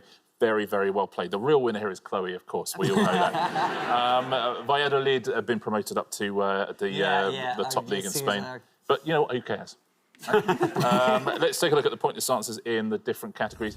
Here's Italy, Brescia, Lecce, Padova, Palermo. You could have had Ascoli, Cremonese, Perugia, Pescara as well. All those are pointless answers. The only ones that weren't were Livorno, Verona and Venezia. Everyone else is a pointless answer. Those German second-string teams, Magdeburg, Ingolstadt, Duisburg, Dynamo Dresden. Everyone there apart from Cologne, St. Pauli, Hamburg and Darmstadt. Those are the only ones that scored any points. All the other teams were pointless. And finally, Spain's Segunda. Deportivo were a pointless answer there. Osasuna, Zaragoza, Sporting Gijón as well. Everyone there pointless apart from Malaga, Las Palmas, Mallorca and Tenerife. Very, very well done. If you've got any of those at home, I'm sorry we don't give you £5,000, but congratulations in the studio. Beautifully played from start to finish, wasn't it? Absolutely right. Thank you so much. And thank you so much to our winning players, Alan and Melanie, who take away today's jackpot of £5,000. Well done.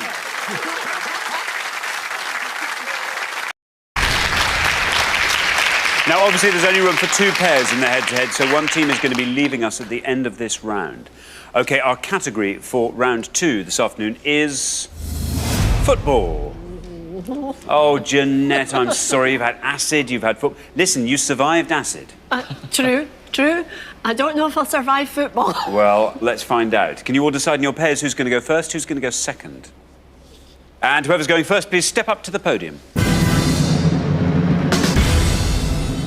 Our question for round 2 concerns football managers and their teams. Just gets better and better, doesn't it?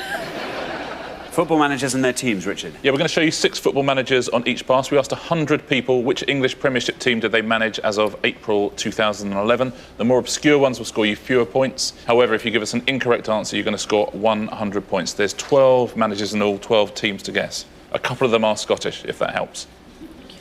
The people, not the teams. We are looking for the teams, the Premier League football clubs that were managed by these people, and we have got Ian Holloway, Tony Pulis, Arsene Wenger, Harry Redknapp, David Moyes and Mark Hughes. I'll read those one more time. Ian Holloway, Tony Pulis, Arsene Wenger, Harry Redknapp, David Moyes, Mark Hughes. OK, there are the 6 managers. We are looking for the Premier League teams that they managed. Now, Jeanette. I'll take a guess, and it is a guess. I think Arsene Wenger. I don't know why, but I've got Chelsea in my head, but I have no idea. OK. It's a guess, Chelsea. Arsene Wenger, you are saying Chelsea. Let's see if that's right. Good luck, Jeanette. Let's see if it's right, and if it is, let's see how many people said it. Arsene Wenger, Chelsea. Oh, bad luck, but well tried, Jeanette. I'm afraid that's an incorrect answer, which means you score the maximum of 100 points. I'm sorry. Wasn't my category at all. Well, it wasn't a bad guess. Richard? Yeah, unlucky, Jeanette. I won't give you the correct answer till the end of the round, just in case any of the other teams want to have a go at that one. Yeah. Thank you very much. Now then, John, we come to you. Yes, I know them all, actually. But I'm gonna stick with Ian Holloway and Blackpool. Ian Holloway, Blackpool, you are saying. Let's see if Ian Holloway, Blackpool's right. And if it is, let's see how many of our 100 people knew that answer. Well done, that's right. And it goes. 18. Very respectable score there, John. 18 for Ian Holloway and Blackpool. Yeah, well done, John. Good category for you. Obviously, yeah, the ever-controversial manager of Blackpool. So then, Stephen. Yes. We're looking for the Premiership football teams that were managed by these men.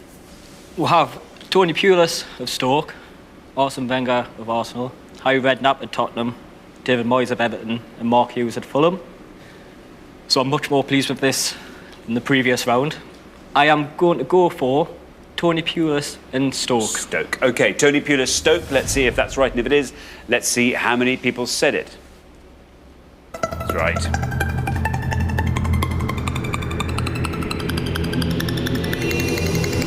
Very well done indeed, Stephen. 7 points. 7 points for Tony Pulis and Stoke City. Yeah, well played, Stephen. As you say, an easier round than acids, although you can also use Tony Pulis to descale your car radiator. Let's take a look at the whole of the rest of the board. It's not actually the best answer on the board, funnily enough. Arsene Wenger, Jeanette, as you heard, he's Arsenal, would have scored you 69 points, a very big score. Harry Redknapp, Tottenham, 44. David Moyes of Everton, 26. And the lowest answer of all, 6 points, Mark Hughes of Fulham. And that's as of the start of April 2011. OK, we're halfway through the round. Let's take a look at the scores as they stand. Stephen and Steve, 7 points, looking very, very strong. John and Patrick, likewise at this stage, because Jeanette and Stephen W., I'm afraid you are way ahead on 100. Stephen, you're going to have to find a really good, obscure, low answer and hope that someone else trips up. in the next pass. OK, we're going to come back down the line. Can the second players please take their places at the podium? OK, we're going to put 6 more football managers on the board, and we have got Roy Hodgson, Alex Ferguson, Carlo Ancelotti, Roberto Mancini, Steve Bruce, Alan Pardew. I'll read those one more time. Roy Hodgson, Alex Ferguson, Carlo Ancelotti, Roberto Mancini, Steve Bruce and Alan Pardew. Remember, we are looking for the clubs that these men managed, and you're trying to find the one that the fewest of our 100 people knew, obviously. So Steve. The low scorers on 7. The high scorers are Stephen and Jeanette on 100. If you can score 92 or less, you are in the head-to-head. Well, again, it's a good subject. I'm a little bit disappointed you've put Steve Bruce ahead of Alan Pardew, though. So I'll go with Alan Pardew, Newcastle. Alan Pardew, Newcastle, you're saying. Let's see if that's right. And if it is, let's see how many people said it. There's your red line, nice and high. Alan Pardew, Newcastle. It's right, you're through to the next round. Down it goes, look at that. It's 5, very well done. 5 for Alan Pardew takes your total up to 12. Richard. Yeah, well done, Steve. That really fell into your lap. Yeah, the Newcastle manager took over from Chris Hughton. It was very controversial at the time, but it seemed to work out all right. You happy enough? Yeah, happy with him. Doing the job at the minute, so can't complain. Very good, thanks, Richard. Now, Patrick, you are on 18. The high scorers are Stephen and Jeanette on 100 still. If you can score 81 or less, you are through to the head-to-head. My club's up there, and I think you've got, unlike Steve, complaining about Alan Pardew, I think you've got the right man at the top there. Roy Hodgson, West Bromwich Albion. West Bromwich Albion, Roy Hodgson, you're saying. Here's your red line. Oh dear, Stephen W. If he comes down past the red line, there's going to be a little ping, and on that ping, I'm afraid, we will be saying goodbye to you. Yep. Let's see if it's right, and if it is, let's see how many people said West Bromwich Albion. It is right. Oh dear, I'm sorry, Stephen. 5. Very well done. Takes your total up to 23. 5 for Roy Hodgson.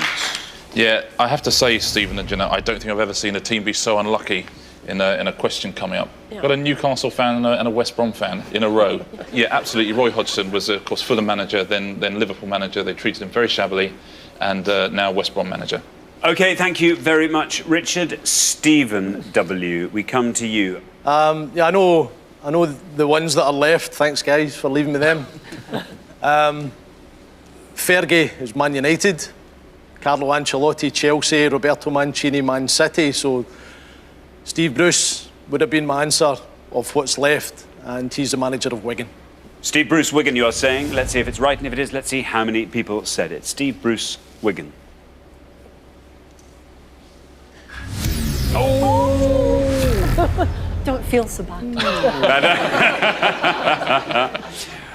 Well, if you're going to leave, best to leave in a towering score like that. How fantastic. Unfortunately, that is an incorrect answer, which scores you the maximum of 100 points. That takes your total up to 200. Richard will tell us why that's wrong. Yeah, well, he did used to be the manager of Wigan a while back, but he's manager of Sunderland now. Manager of Sunderland. He would have scored you 12 points. Just for Steve and Stephen to explain why Steve Bruce scored 12 and Alan Pardew scored 5. The technical reason is because Sunderland are just more than twice as good as Newcastle. is what I've got written down in black and white here. Those are the facts, unfortunately, but there it is. Let's take a look at the rest of them, and Stephen, you've taken us through them all expertly. Alex Ferguson is Manchester United, would have scored you 78 points. Carlo Ancelotti is Chelsea, would have scored 31, and Roberto Mancini, Manchester City, 20. And that's correct as of time of recording. Thanks very much, Richard. The high-scoring team at the end of our second round is Jeanette and Stephen. It is very unlucky, I'm afraid. But that's why we have people back twice as well, because you know what, you can have a bit of bad luck and then come back and it's all OK the next time. Absolutely, and you can then storm it through to the final, which is nothing less than what I'm expecting from you. Meanwhile, thank you very much for playing. It's been lovely having you on the show. We'll look forward to having you back.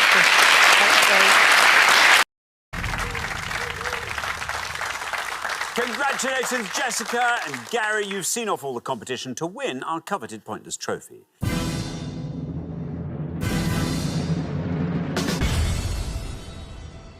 you now get a chance to win our rather exciting Pointless jackpot, which is standing at the end of today's show at £3,500. Very well done. Well, head-to-head in both shows you've been in, second time made it through to the final, which is very satisfying and played incredibly well. You've won the Pointless Trophy. What will you do with it? Where do you think your Pointless Trophy will go? We'll display it in the office and rub it in everyone's faces. I think so. That's the answer I was hoping you'd come up with. Now, what about the Pointless jackpot? That's what we have to sort out for you. What's going to help you win it? Well, pretty niche knowledge. 80s action films. If that comes up, I'm in the money. But it's a sort of thing that could easily come up. Yeah. Could easily. Jessica, what about you? Anything you... Maybe something to do with art might be good for me. And then maybe just, like, general knowledge from when I was alive. Oh, back then? Yeah. OK. Something after I was born. OK. That's a roundabout way of saying something we're not really allowed to say, I think. Anyway, well, best of luck. We're going to show you 4 options for today. One of them will be brand new. That's exciting. Let's hope something on here appeals to you. We have got the Beatles on film, the 2018 FIFA World Cup, contemporary thriller writers, unusual word endings. What do you think? OK, so I'm going to say definitely not Beatles. OK, no, not Beatles for me. Not thriller writers. Not thriller writers. Possibly FIFA World Cup for you. Yeah, I could do FIFA World Cup. And then maybe unusual word endings, we could think of them. Unusual word endings, whichever one you want to do. How much do you know about football, Gary? Because I know nothing. This is all on you if we do football. But there's probably more pointless answers in football. Depends it's a bit safer. I don't know. It's going to be all on me. You're good under pressure, Gary. Okay. You're cool. Yeah, let's go the 2018 FIFA World Cup. OK, FIFA World Cup it is. Okay, and just to confirm, that was after you were born, Jessica? You happy with that? Exactly. Good. We're looking for any of the following, please. We're looking for any host city during the 2018 FIFA World Cup, any city that hosted at least one match. We are looking for any head coach of the 32 teams at the 2018 World Cup finals, or we are looking for any player who scored 2 or more goals during the World Cup finals. So the host cities, the head coaches, and any player who scored 2 or more goals. Very best of luck. Thank you very much indeed. OK, now, as always, you've got up to 1 minute to come up with 3 answers. All you need to win the jackpot is for just one of your answers to be pointless. You don't have to answer all 3 categories. Just focus on whichever categories you like the look of. Are you ready? Yeah. Let's put 60 seconds up on the clock. There they are. Your time starts now. OK, so it was in Russia, I believe, so Moscow. St. Petersburg. Do you know any Russian cities? Head coaches, Gareth Southgate, players who scored 2 or more goals. Random.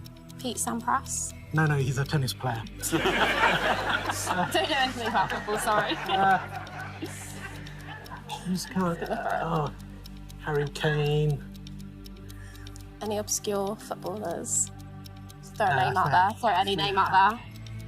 Any team that you support. Kane. Oh, struggling, because they're going to be not pointless answers, but that's the only thing I can think of at the moment on the spot. Countries. 10 seconds left. Useless. Sorry, Jess. OK, we're going to have to go to St. Petersburg. Gareth Southgate, Harry Kane. Yeah.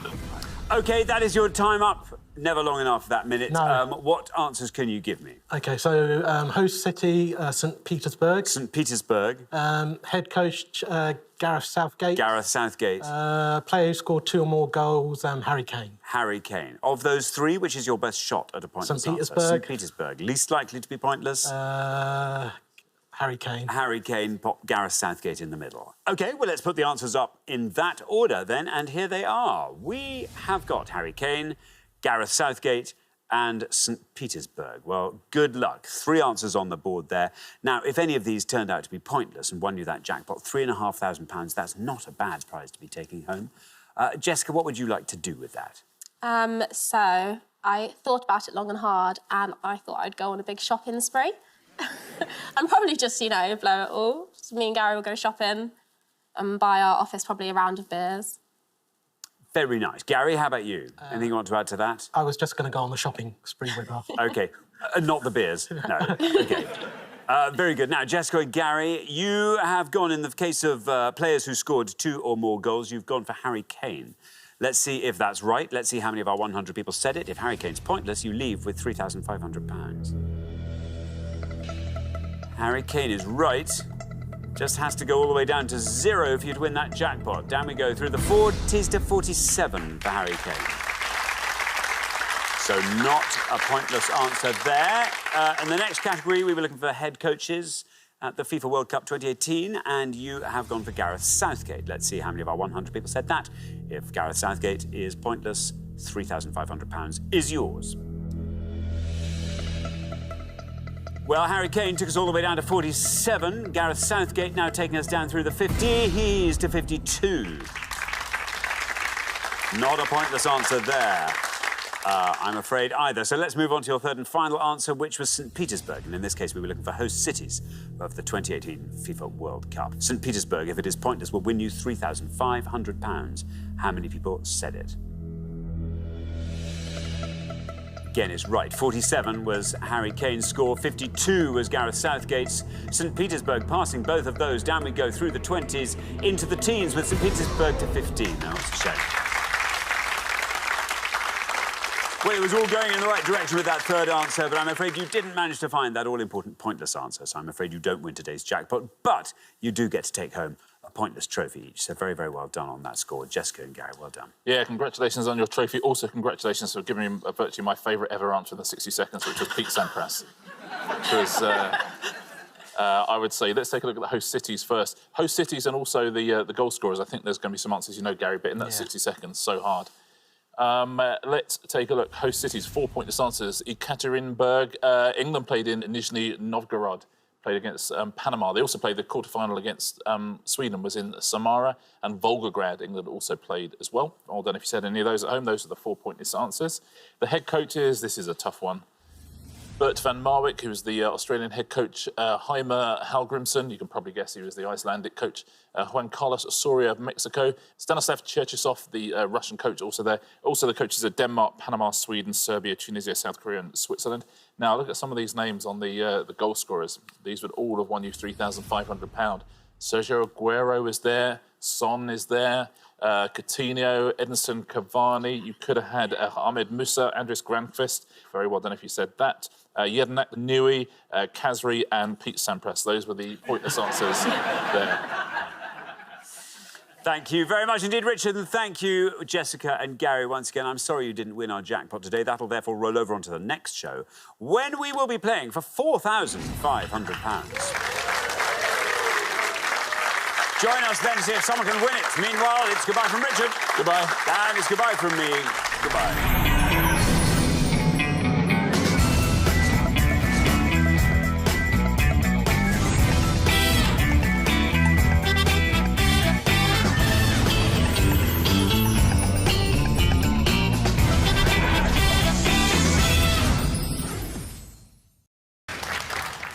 As always, it will be the pair with the highest score at the end of each round that gets eliminated, so you know what you have to do. Keep your scores as low as you can. Best of luck to all 4 pairs. Our first category today is football. Can you all decide in your pairs? Who's going to go first? Who's going to go second? And whoever's going first, please step up to the podium. Let's find out what the question is. Here it comes. We gave 100 people 100 seconds to name as many teams at the FIFA Women's World Cup 2019 as they could. Yeah, simply looking for the names of any of the 24 national teams that took part in the finals of the FIFA Women's World Cup in 2019. Very best of luck. Thank you very much indeed, Richard. Teresa. Hello. Welcome. Welcome back. Thank you. Remind us all about yourself, Teresa. Well, I'm essentially retired. I do work for the Victoria Art Gallery in Bath a little bit.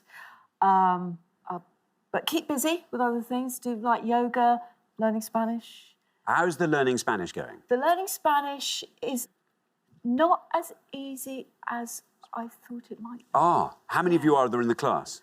Well, about 4 or 5 of us. Mm-hmm. Yeah. 4 y 5, ¿sí? 4 y 5. ¿Sí? It's going very well. Sí, sí, oh, sí. yes, sí. No. Muy bien. Muy bien. Muy Sí, bien. vale. Sí. I always think a whistle on the is, just makes it very authentic. I can't do that. That's very impressive. I didn't know I could. No, what about that? There we go. Yeah. So, Teresa, yes. now, FIFA World Cup, Women's World Cup. Yes. This isn't easy for me. Sweden. Sweden. OK, let's find out. Is Sweden a correct answer? Nick thinks it is. That's a great nod, by the way. Was it? I think that's a very reassuring nod you do, Nick. Let's see if it's right. Let's see how many of our 100 people said Sweden. It is right. Oh. Very well done indeed, Teresa. And that goes down to 40. Very well done. Off to a flying start. Yep, they won the third place playoff against a team I won't mention because it's another answer. Yeah. Thank you very much indeed, Richard. Roger, welcome to Pointless. Thank you. Tell us all about yourself, Roger. Well, I'm Roger. I live in South Wales, and I am a chef for a street food company that Ruth and I set up a couple of years ago. That's very... I mean, are you literally street-based, or are you in a... gazebo? Building? Oh, no, a gazebo. So Gazebo. Is it once a week, twice a week, daily? It depends what it is. We do some singular events. We do some longer festivals, so... So particularly over the summer, very busy, actually. Very busy summer, yes. And how do you... I mean, because the last thing you ever want to be is sold out, you know. I mean, you always want to make sure you've got plenty of stuff One portion left. One portion left is exactly If you've got one portion left, that is perfect. Oh, you can eat that yourself and just think, well, there we go. That just worked out perfectly. So, Roger, what are you going to go for? Yes, I feel that I should probably know more of this than I do. So I'm going to go fairly safe and go with Scotland. Scotland, says Roger. Let's see how many of our 100 people said Scotland. Scotland is right. 40 is the only score we have at the moment. And you pass it. 29 for Scotland. Very well done indeed, Roger. Well played, Roger. Yeah, they had a real roller coaster time at the tournament. Very unlucky to not get through their group.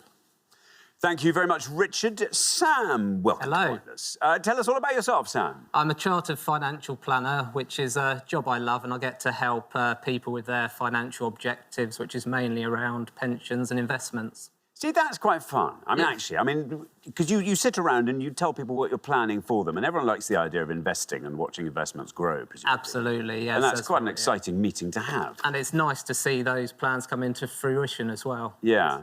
Very good. And outside work, Sam, what do you like to get up to? My wife and I had a trip to New York last year, and we ended up going to see 4 Broadway shows, and it's kicked off a love of the theatre for both of us. So we like to go and watch theatre in and around Birmingham, where we are.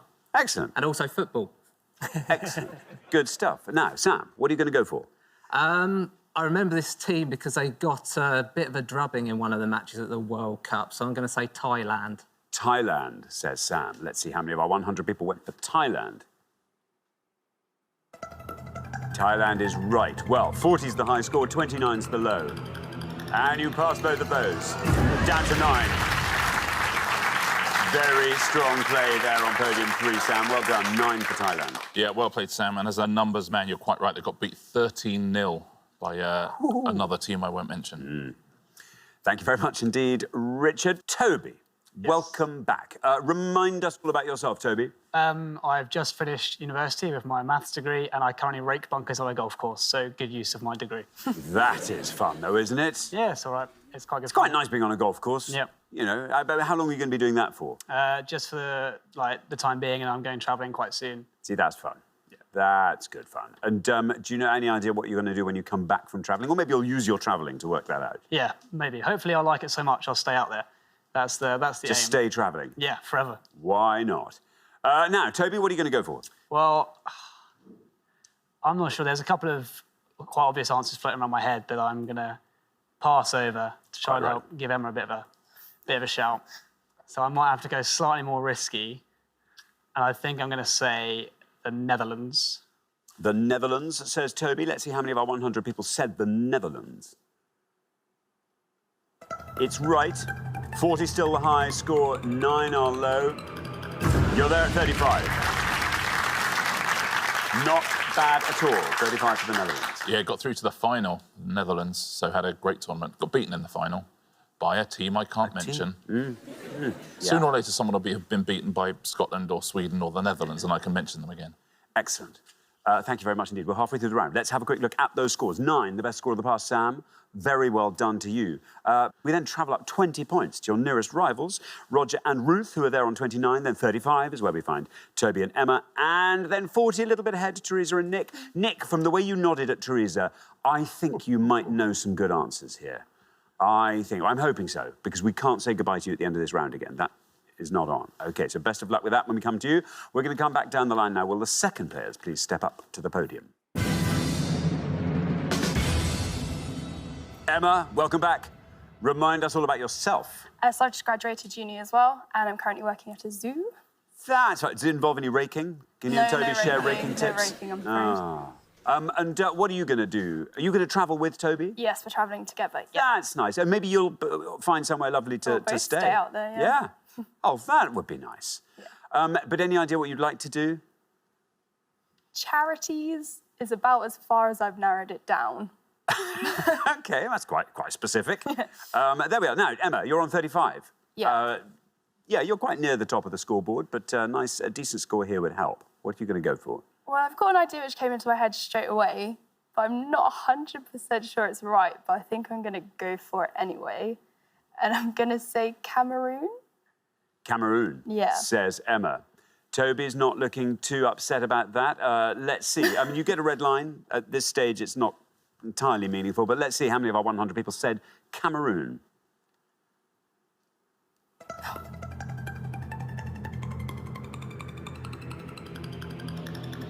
That's a very good answer. 9, equaling our low score. Fantastic work there, Emma. Takes your total up to 44. See, that's a perfect couple there. Toby saying, I'm going to go obscure just to really help Emma out. Toby gives us a massive answer, and then Emma just comes straight in, very casually gives us a brilliant answer. But the score is the same, and that's the beauty of a couple. Well done. Thank you very much, Richard. Now then, Alan, welcome to Pointless. Tell us all about yourself, Alan. I'm a highway engineer out in Birmingham. I design and build roads. Can I say, you build some beautiful ones there. I've spent a great many hours, in fact, days of my life, going around Birmingham. Stationary, probably. Oh, quite often. Yeah, but it just gives me a chance to look at the beauty of the roads. That's for how long have you been doing that? I've been doing that for about 10 years now. And these are sort of traffic systems you have to understand? Mostly what I do is traffic calming, which isn't very popular, and junction redesigns, pedestrian crossings, that sort of thing. Traffic calming basically means speed limits, is it? That's and speed bumps. And speed bumps. Yeah. No getting around them. Have to go over them. Now, Alan, brilliant score from Sam in the first pass. There you are. If you can score 34 or less at this stage, you're into the next round. OK. I don't know much about women's football, I must admit, and I don't know whether to play safe or go for...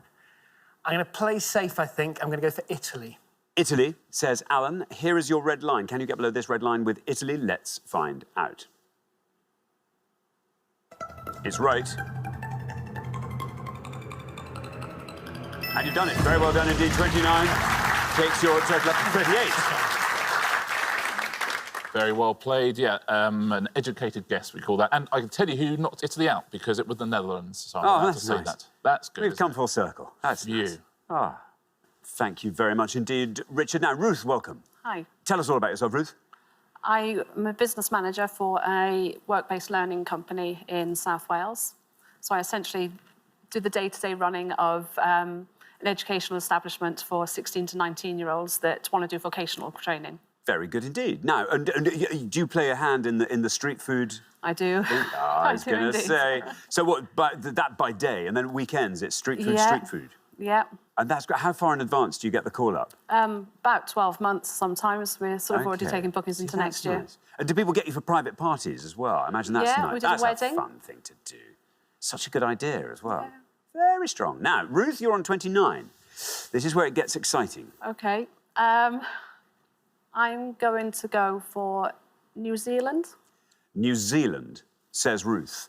Here is your red line, quite low. Let's see if you can get below that with New Zealand. It's right.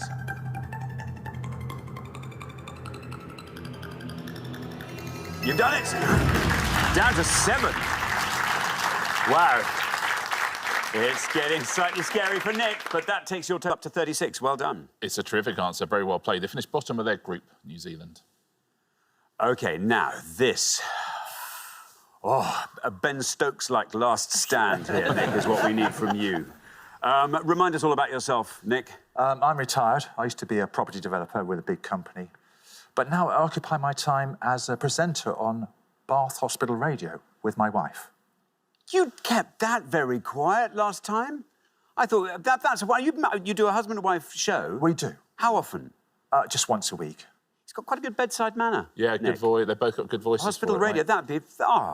Can even if we're not in hospital in Bath, can we still listen? You can. What It's time? on the internet. What time are you on? Wednesdays between 10 and 12. Any particular theme to the show? I mean, do you play any particular kinds of music, or is it just... sort of Radio 2-ish. Ah. Have you ever played any of Xander's tracks? Go on, be honest now. No. A smooth bass baritone sound playing. Yes, actually, I think we have. Have you really? We get requests. Oh. Some of them are very strange. Yeah. You're telling me. Yes, I'm sure we have. Oh, thank you. Three albums? Yes. Yes. Yes. all still available? Oh, very much so. Wherever you download music, they're all there. Exactly, they're all there. Bargain bins across the country. No.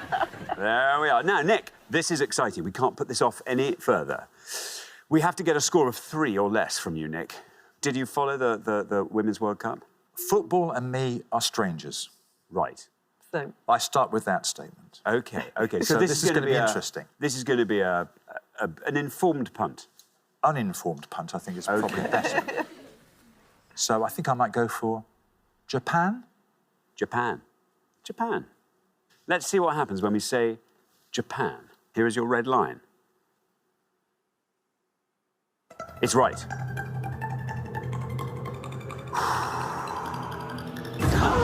Oh, it's 28. Takes your total up to 68. Very well done. Great guess. I'm afraid it's too high a score, though. Sorry, Nick. Good round from everybody there. That's a low score to be knocked out on, especially in a round like this. Now, there's no pointless answers at all. There's only one answer, actually, that could have seen you through, and that's the best answer there. And that was the Reggae Girls of Jamaica, who would have scored you 3 points. Very well done. If you said that, you'd have got 6 for Nigeria and Chile. Then New Zealand, which Ruth gave us as a terrific answer. Korea also would have scored you 7. South Africa, 8. You'd have got 13 for Argentina, 14 for Canada and China. You would have got 17 for Norway, 20 for Australia, 24 for Brazil, 29 for Spain. Would have been a good answer. 46 for Germany. And here are the top 3 scorers.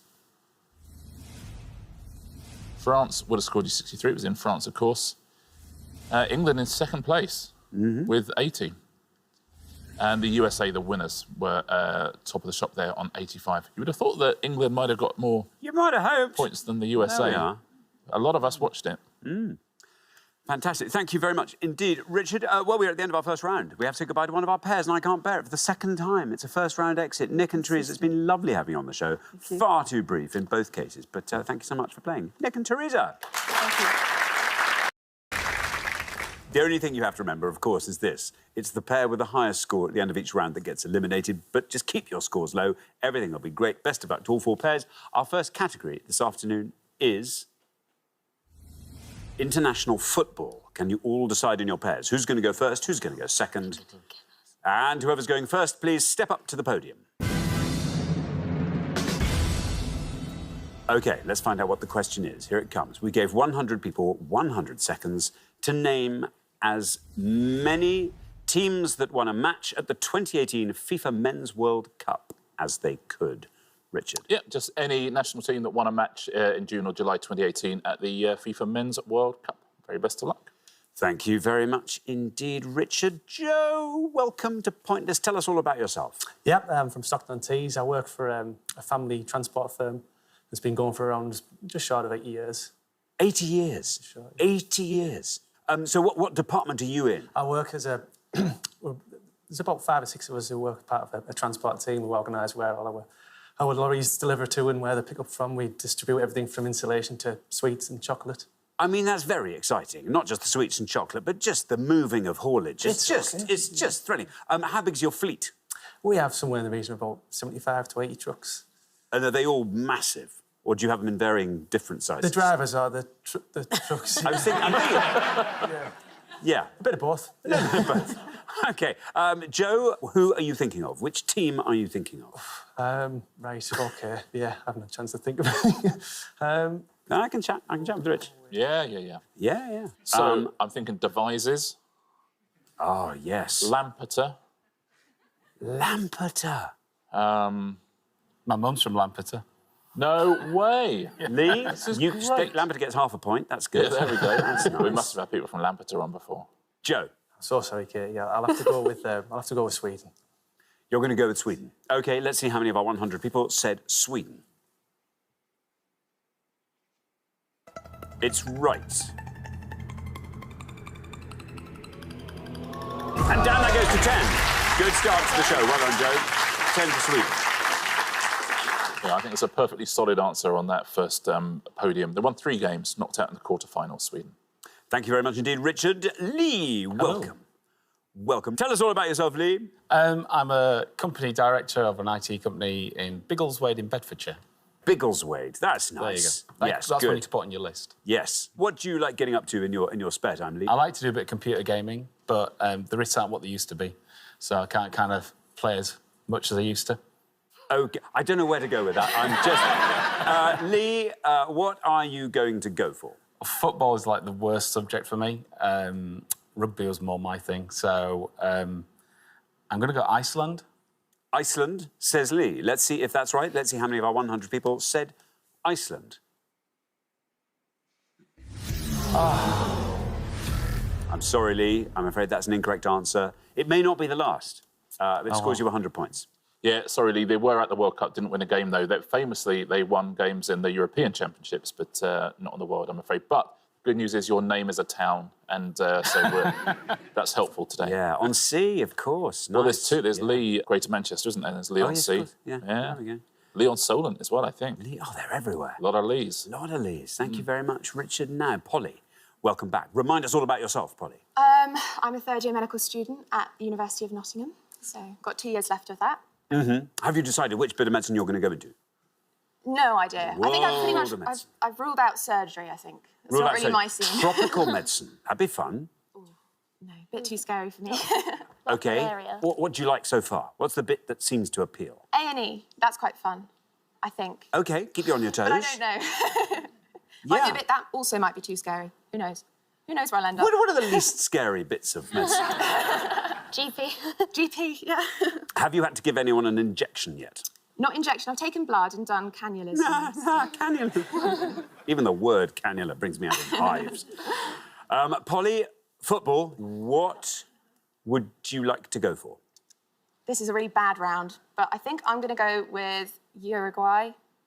Uruguay with a question mark after Yes. it. Uruguay. Let's see how many of our 100 people said Uruguay.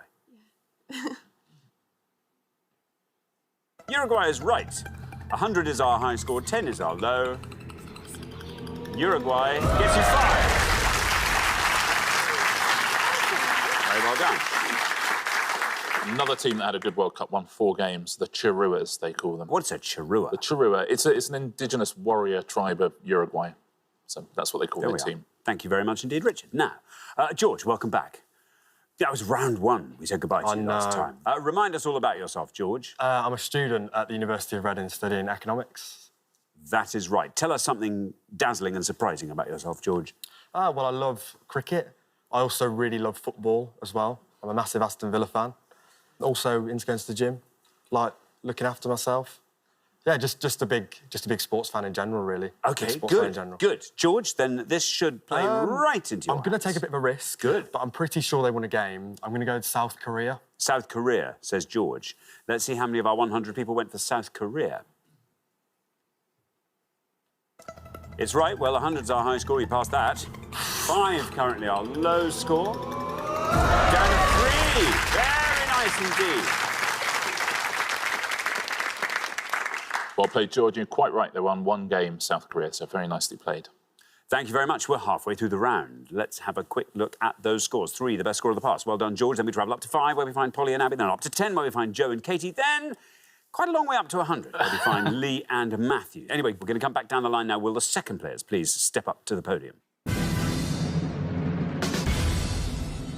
There we are. Anne, welcome back. Hello. And you may remember last time Anne brought some lemon drizzle cake in.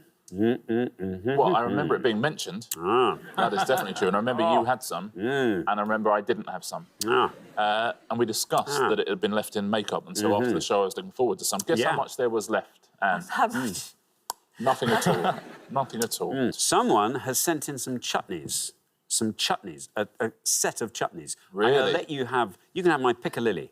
Oh, well, I love chutney. Yeah. So that's great. Who's given us chutneys? I don't know. Some kind person. I think from Wales. No. Yeah. I didn't know you got chutneys from Wales. We do now. What is that, from the blubber?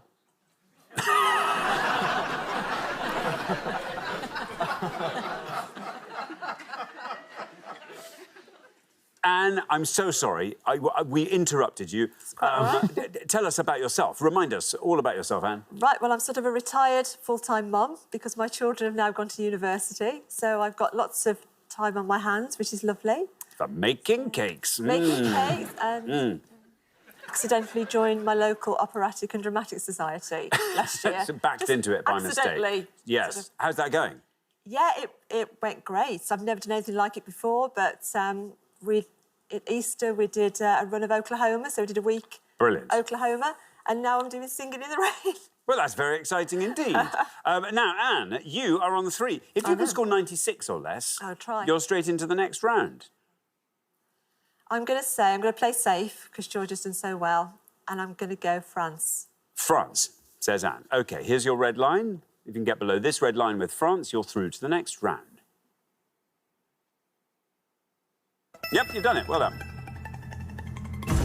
59 takes your total up to 62.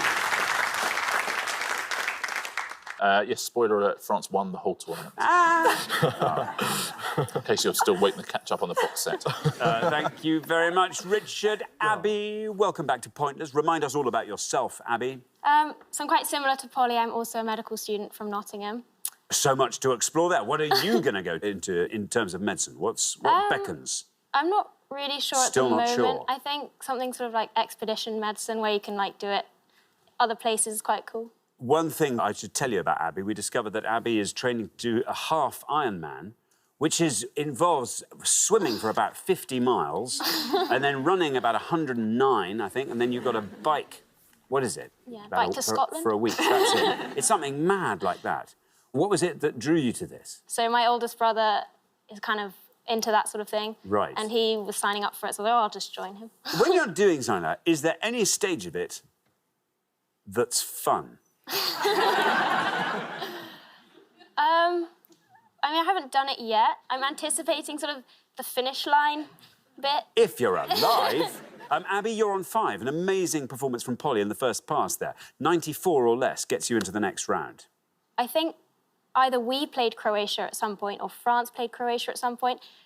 And no, it must have been, yeah, so we played Croatia and they beat us. So I'm going to go for Croatia. Croatia, says Abby. OK, here's your red line. Can you get below this red line with Croatia? Let's find out. It's right. Oh, look at that, Abby. That's amazing. 22. Taking the total up to 27. Well done, Abby, and quite right, France beat them in the final. Luka Modric was awarded Best Player of the tournament. It's Croatian. Thank you very much. Matthew, welcome to Pointless. Tell us all about yourself. I'm a water leakage engineer and I live in Lancaster. Sorry, can I just pause?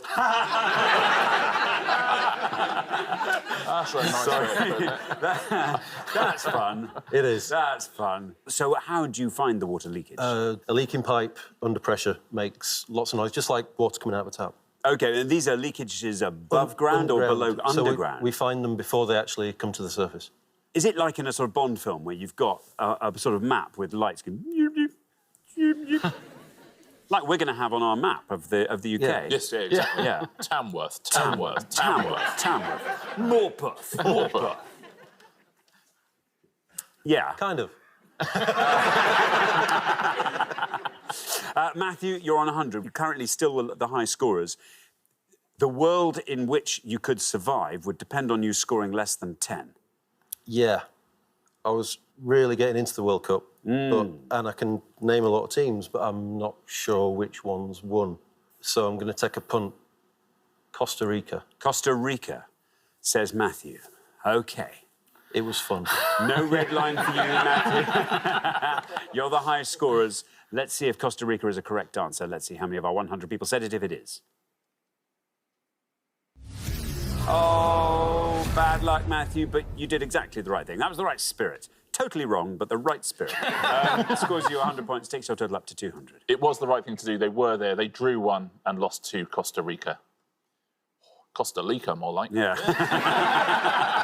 Thanks very much, Richard. Katie, welcome. Hello. Great to have you here. Tell us all about yourself, Katie. I work part-time for a local charity and I'm also a mum to our 17-month-old son. The other half of the time. The other half of the time. And what do you like to get up to? What are the things that thrill you? Well, at the moment, it's just preoccupied with mum stuff, so soft play, parks.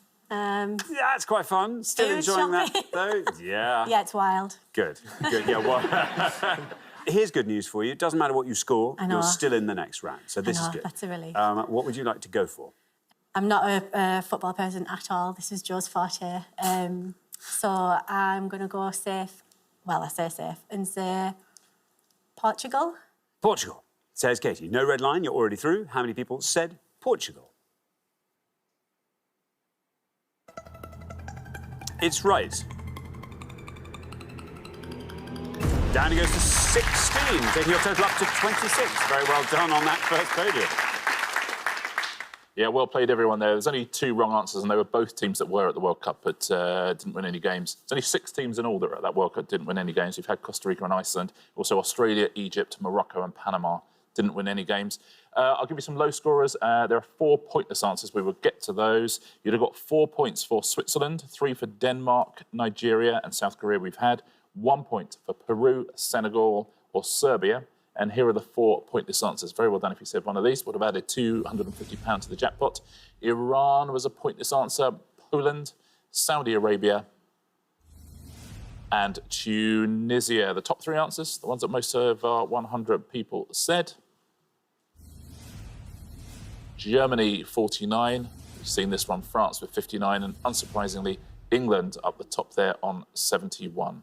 Thank you very much indeed, Richard. Well, we are at the end of our first round. We have to say goodbye to one of our pairs, and I'm afraid our high-scoring pair, latest members of the 200 Club, Matthew and Lee, it is you. It's been great having you here. Far too brief. We'll see you again next time when I'm sure we'll go much further. But meantime, thanks so much, Matthew and Lee. So well done, David and Matt, Terry and Laura, you've made it through to the head-to-head. Now, obviously, only one pair can make it through to today's final and play for the jackpot, which currently stands at £1,000.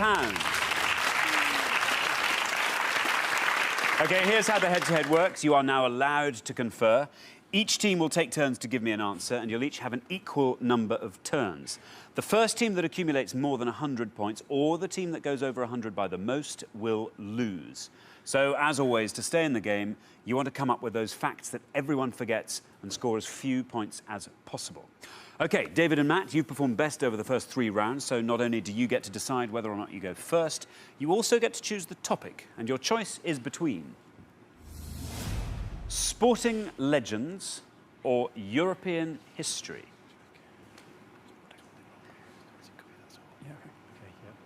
OK, Alexander, we'd like to go for sporting legends. Sporting legends. Would you like to go first or second? First, please, Alexander. Sporting legends and first. OK, let's play Pointless.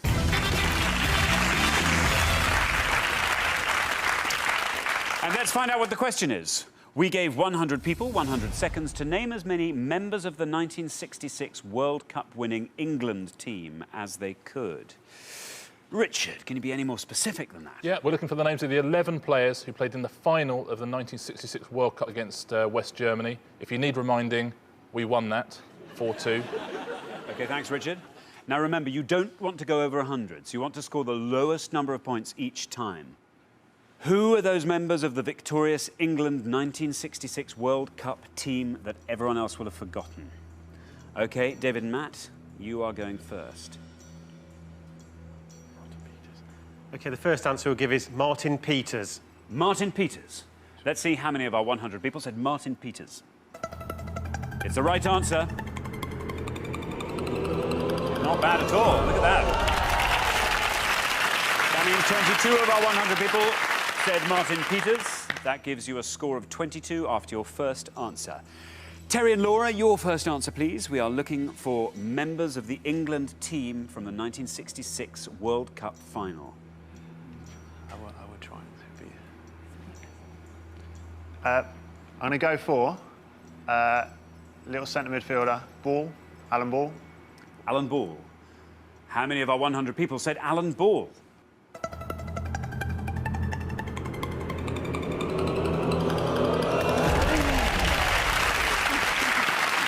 Not bad. That means 18 of our 100 people said Alan Ball.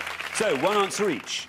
David and Matt on 22, Terry and Laura on 18. OK, David and Matt, you have to be careful here. Your next answer could feasibly take you over 100 points, and you would be risking your place in the pointless final.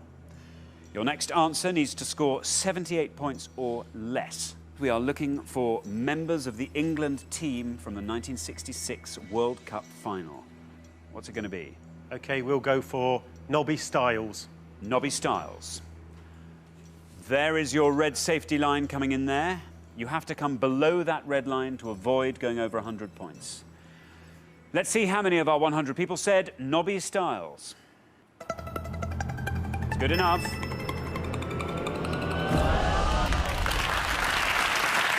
Not bad. That means 36 of our 100 people said Nobby Stiles. That gives you a total of 58 after your second answer. OK, Terry and Laura. You are currently on 18. To avoid going over 100 and risk elimination, you want to be scoring 82 or less with your second answer. What's it going to be? I'm going to go for Bobby Charlton. OK, that red line you have to be below to avoid going over 100 and being off the show. Let's see how many of our 100 people said Bobby Charlton. It's OK.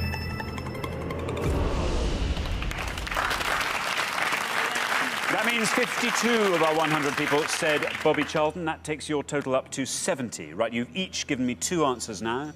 Terry and Laura looking worryingly ahead there on 70. Very vulnerable. David and Matt rather more comfortably behind on 58. Remember, a low score is a good score. Third answer time. We are looking for members of the England team from the 1966 World Cup final. David and Matt, what are you going to give me? OK, we'll go for the goalkeeper, Gordon Banks. Gordon Banks. To avoid going over 100 and risking elimination, you have to score 42 or less. Let's see how many of our 100 people said Gordon Banks. It's good.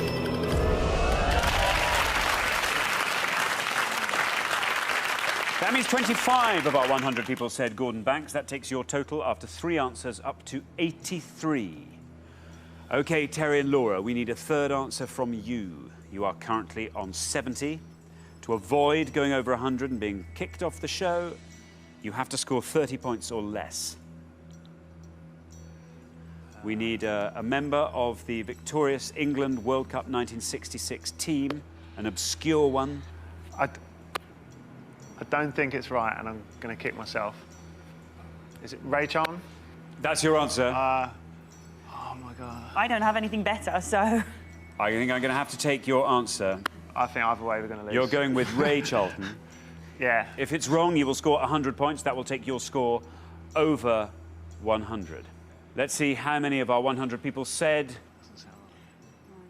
Ray Charlton.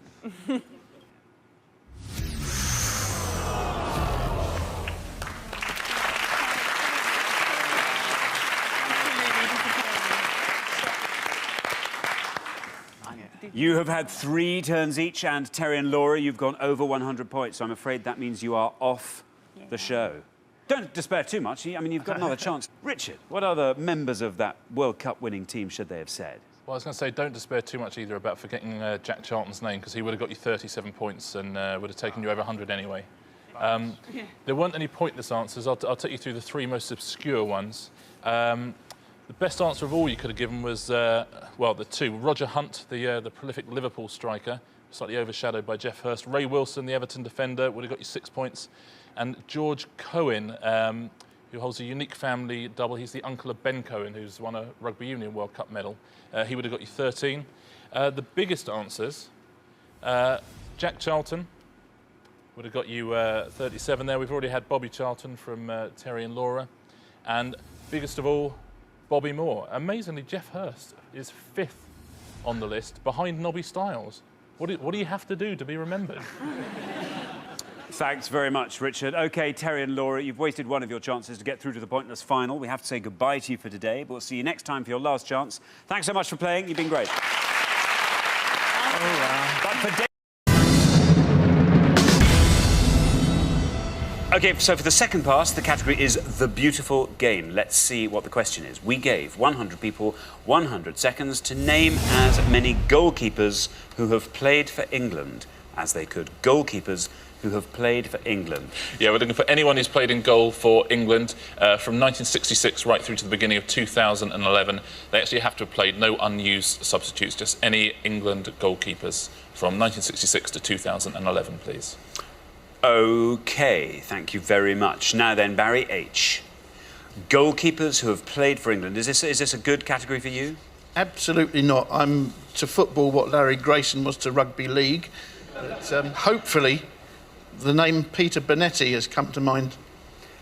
Right, you are. Well, the high scorers are Lucy and Claire at the moment on 55. If you can score 46 or less, you are through to the next round. Peter Bonetti, you are saying. Let's see if it's right. And if it is, let's see how many people said it. Here's your red line. That's where you want to get below to be sure of a place in the next round. Peter Bonetti. It's right. You've done it. Very well done indeed. That's great, Barry H. You've equalled Barry T's splendid score of 8, and your total is now 16. Richard. Yeah, well played, Barry. Played 7 times between 1966 and 1970, including the 1970 World Cup. And I went to school with his daughter. You went to school with his daughter? I did, yeah, Lisa. I had no idea. Yeah, how about that? God, you keep these things quiet. Yeah, well, you know, I don't like to show off. Wow. Now then, Malcolm. Remember, we are looking for England goalkeepers. I know a few, but I'm going to try and emulate a lovely 0 score here and say someone I think might have been fairly recent, and Paul Robinson. Paul Robinson, says Malcolm. Paul Robinson. The high scorer is still Lucy and Claire on 55. If you can score 54 or less, through you go to the next round. There's your red line. Let's see if Paul Robinson can get you below it. Is it right? How many people said Paul Robinson? It is right, Malcolm. You've done it. 14. Very, very well done. Good for Paul Robinson. 14 takes your total up to 14. Richard. Yeah, well done, Malcolm. Played 41 times for England, Paul Robinson. So then, Nick, you're on 5. The high score is Lucy and Claire on 55. 49 or less will see you through to the next round. I think I'll go for Ray Clements, somebody from the 70s. Ray Clements. OK. Let's see if Ray Clements gets you below that red line. Is it right? How many people said Ray Clements? It's right. Yep, you've done it. 17. Great score. Takes your total up to 22. Richard. Yeah, very good answer. 61 times Ray Clements played for England. Splendid. Now, Lucy, I have terrible news. I know. You are already the high scorers, and you haven't even submitted your brilliant pointless answer. I know. However, a brilliant pointless answer at this stage, what a legacy that would be. Or in the children at school. What an example. I'm so altruistic. What an example. I can imagine all their little eyes now looking up at the screen, so she's going to get a pointless. Brimming with tears. They're going, Miss is going to get a pointless. Miss is going to get, they've got their popcorn. They're all holding drinks. hands. They're going, is this it? Is this the moment? Please, Miss, say it is. Shall I give my answer anyway? Yeah. OK. Well, I'm going to go for Robert Green, who didn't do a brilliant job in the World Cup, but he was in goal. Ish. Robert Green. OK, well, let's see. There's no red line for you, I'm afraid. Robert Green. Is it right? How many people said it? Robert Green. Very well done.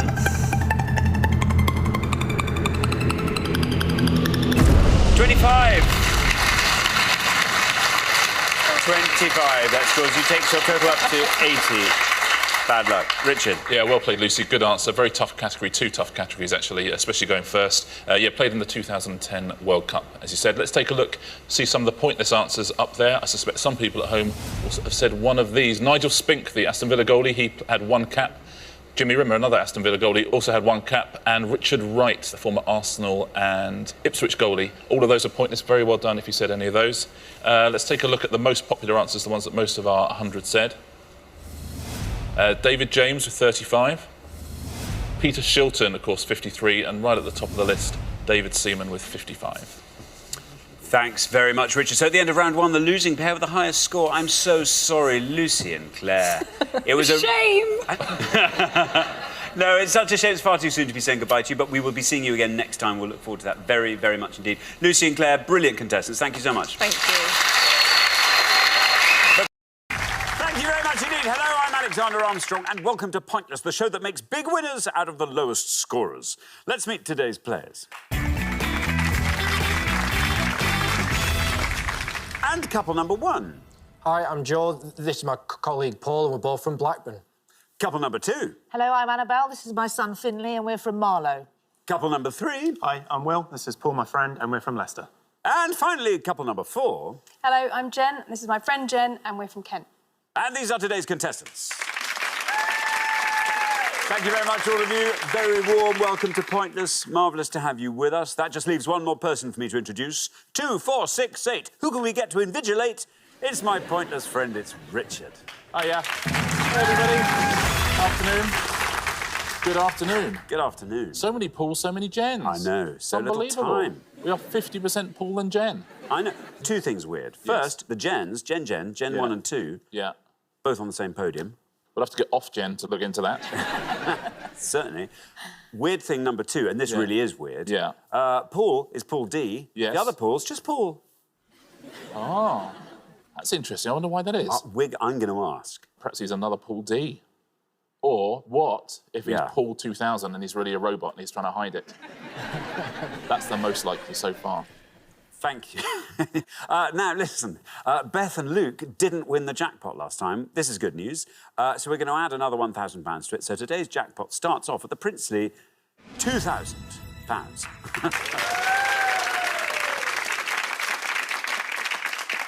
2,000, like Paul 2000. Oh, yeah. See? There you go. And so they thought we'd get confused. Yeah. Thank you very much. OK, right, if everyone's ready, let's play Pointless.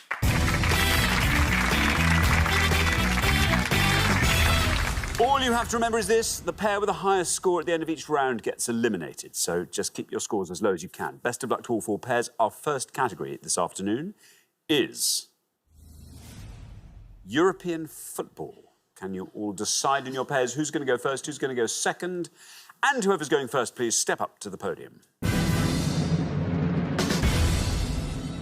OK, let's find out what the question is. Here it comes. We gave 100 people 100 seconds to name as many teams in the 2018-19 Champions League as they could. Richard. Yes, looking for the names of any of the 32 club sides that took part in the 2018-2019 Champions League. Very best of luck to send the group stages. The group stages of the Champions League. OK, Joe, welcome. You are welcome to Pointless. Great to have you here. Tell us all about yourself. Yes, so I'm Joe. I'm an aerospace quality engineer. That's fun. An aerospace quality engineer. I'm glad someone's doing it. Yeah, good job. What sort of qualities are you checking on? It's more of a top level, basically make sure that all the parts and all the processes that we work to are correct to customer and international regulations.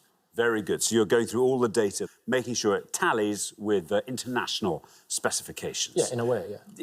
I've got even that right. I just got to use words like specifications. Doesn't mean I'm right. Joe, what are you going to go for? Ooh. I'm going to go for Porto. Porto? Yes. Says Joe. OK, Porto. Let's see if that's right. Let's see how many of our 100 people said it. It's right. Looking good, Joe. Down he goes 14. Very well done. 14 for Porto. Yeah, very good start to the show. They were the champions in 2004, Porto. They're from Portugal. Yeah, they were knocked out in the quarterfinals by a team who I can't mention because they're also an answer. Yes. Thank you. You see? Always thinking. Annabelle, welcome back. Thank you. Great to have you with us once again. Remind us all about yourself. Well, I work in marketing communications, and a couple of years ago I stopped working full-time and was lucky enough to sort of scale down my hours to pursue some other interests. Talk us through these other interests. Well, main thing I did was take up golf with a friend of mine, which I love, because it's just sort of being outside. Had you not played at all before? Not played at all. If you saw me play tomorrow, you'd think I didn't play at all. But I'd love it. It's out fun. in the fresh air, and it's just fun. How nice. Have you got a nice golf club nearby that you... Yes, yeah. You always go to, or Quite do a you, few. or do you tour? Do you try out different Well, we tour. places? We tour, the ones that are doing the bargains. Very good.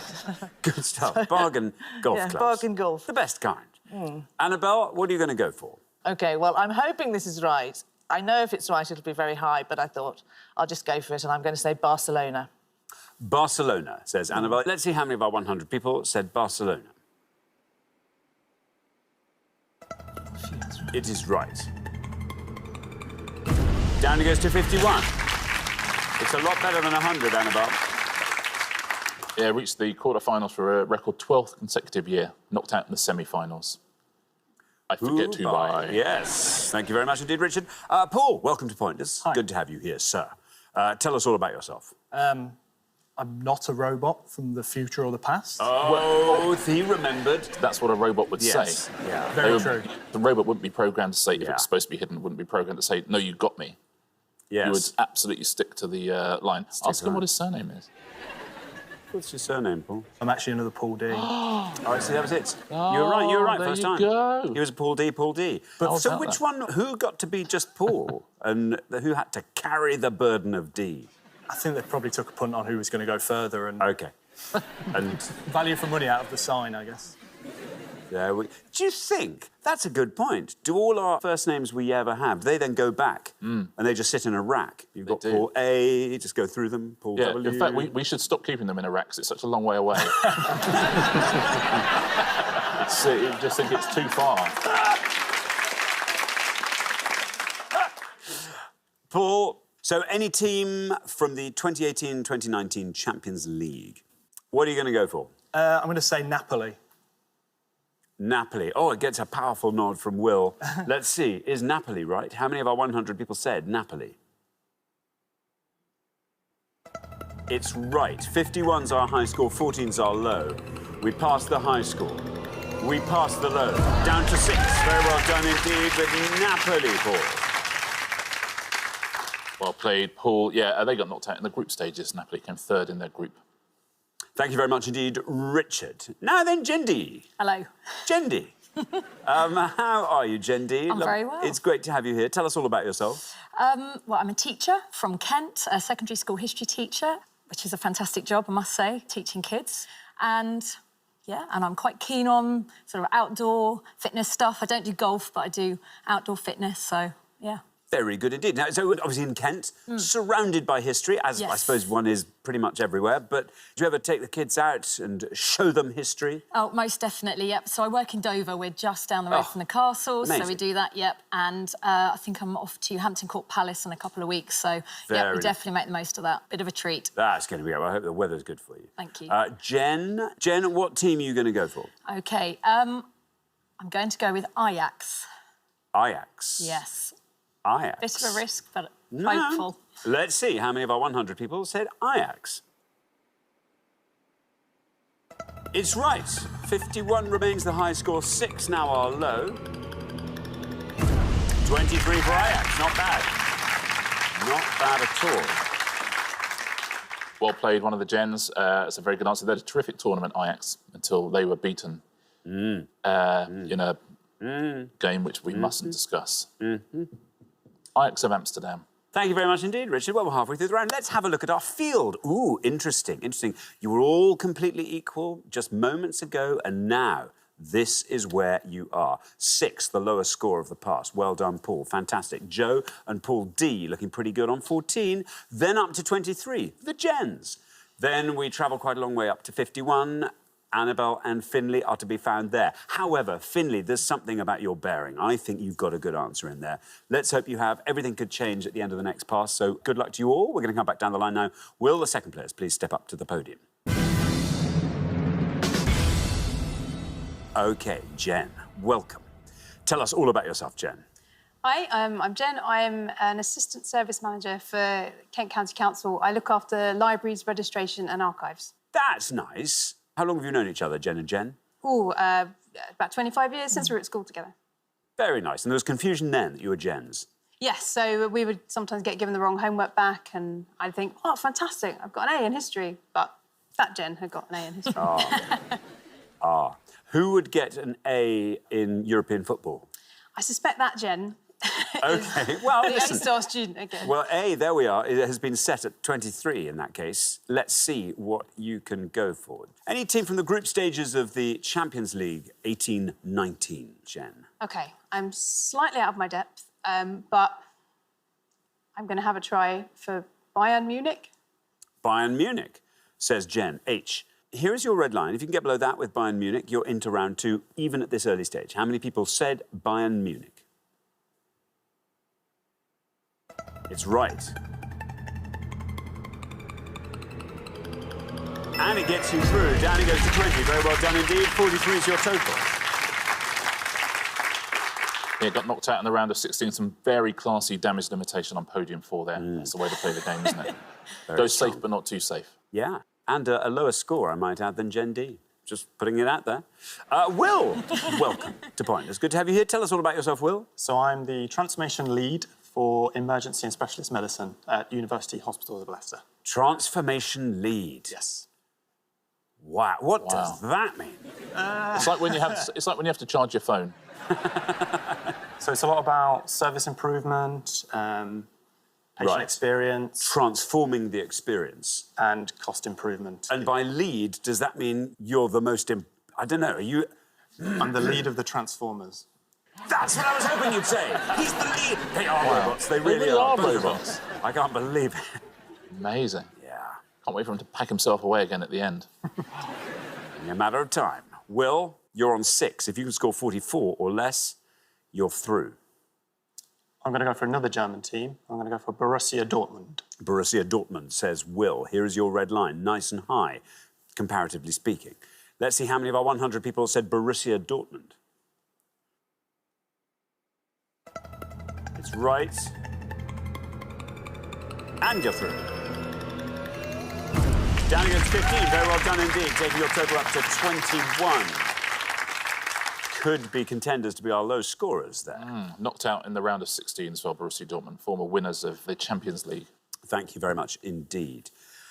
Finley, welcome back. Hello, thank you. Remind us all about yourself, Finley. I work in PR in the city and play a lot of tennis and keen traveller. Got a trip to Africa planned later in the year, doing a self-drive safari. So keen to get out there. This is fun. A self-drive safari? Yeah. Where will you be doing that? Namibia, Botswana. Drive out in the wild and camp, basically. So. What do you do for safety? I mean, I'm concerned for you. Well, you're kind of sleeping on top of the car. I mean, that's kind of the distance you've got between you and the ground, basically. Just a pounce away from a lion. Basically, yeah. OK. Do you have lion spray? Is there something you can... Yeah. That's what we've got, yeah. Lions famously afraid of roof racks, aren't they? Yeah. That's right. Yes. That's it. OK, now, Finley, there you are, on 51. Yeah. Currently the high scorers. Yeah, so I think I'm going to have to take a bit of a risk. No idea if they were in this edition of the Champions League, but I'm going to go Victor Pleasen. Victor Pleasen. That got a gasp from our audience there. Victor Pleasen. No red line for you, as you're the high scorers. Let's see how many of our 100 people said Victor Pleasen. Let's see if it's right. Oh, Finley. Finley, oh, Finley, I'm sorry. I'm sorry. That scores you 100 points. Takes your total up to 151. Sorry, Finley, I'll explain all at the end of the round. Thank you very much, Richard. Now, Paul D. Great to have you here, Paul. Tell us all about yourself. I'm an inventory management analyst for the same aerospace company that Joe works for.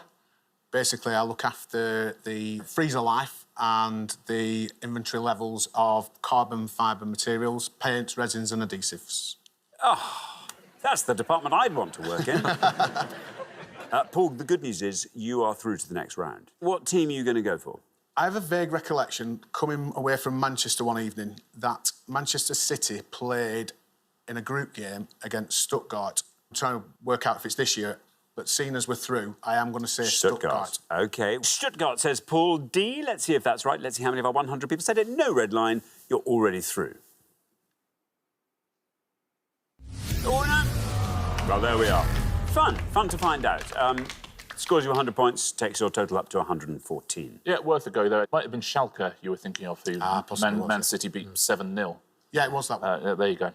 Now, the unluckiest person in the round is Finley, because you were a gender away from a pointless answer, and it's not Victor Plitzen, it's Victoria Plitzen, I'm afraid, so we couldn't take it, but very, very unlucky. So if you're going to get knocked out, if you're going to get 100 points, that's the way to do it. Very, very close to giving us a pointless answer. There's only 2 pointless answers in the whole round, actually. Victoria Plitzen and Shakhtar Donetsk also was a pointless answer. Other low scorers, CSKA Moscow and Lokomotiv Moscow would have scored you 1 point. Young Boys would have scored you 1 point. 2 for Galatasaray, Bruges and AEK Athens. 3 for Red Star Belgrade and Hoffenheim. 4 for Valencia and PSV. Inter would have scored you 5. The top 3 scorers, let's take a look at those, the ones that most of our 100 people said. Liverpool would have scored you 64. Man City, 71. It doesn't matter how unsuccessful they are. They're always top. Yeah. Man United on 74 there. Thank you very much indeed, Richard. Well, we are at the end of our first round, and the pair who are heading home, oh, Finley. Particularly sorry to be sending you home. It's been great fun having you here. Thank you so much. Finley and Annabelle, very well done. Honourable defeat.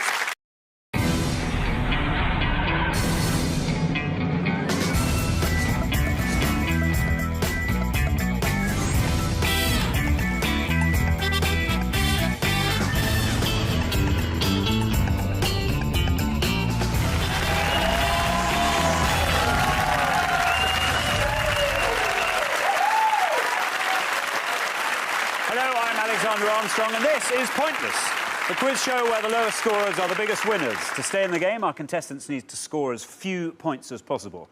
And the way they do that is by coming up with those obscure answers that no one else can remember. We've asked all our questions on Pointless to 100 people before the show. All our contestants have to do is find those unknown answers that none of our 100 people gave. So, for example, we gave 100 people 100 seconds to name as many cities in the UK as they could, and we found out that 97 of them said London. Well done. An obvious answer that would have scored them a horribly high 97 points. However, only 18 of them said Chester, a lesser-known city that would have scored you a respectably low 18 points. Occasionally, there are even some answers that none of our 100 people could name. So, for example, none of them said Ripon. So that would have been a truly pointless city, and it would score you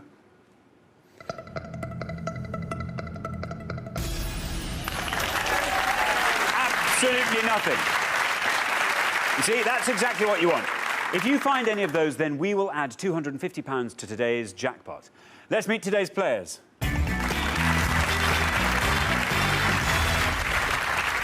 Welcome, Dan and Stuart. You are our first pair on the show. How do you two know each other?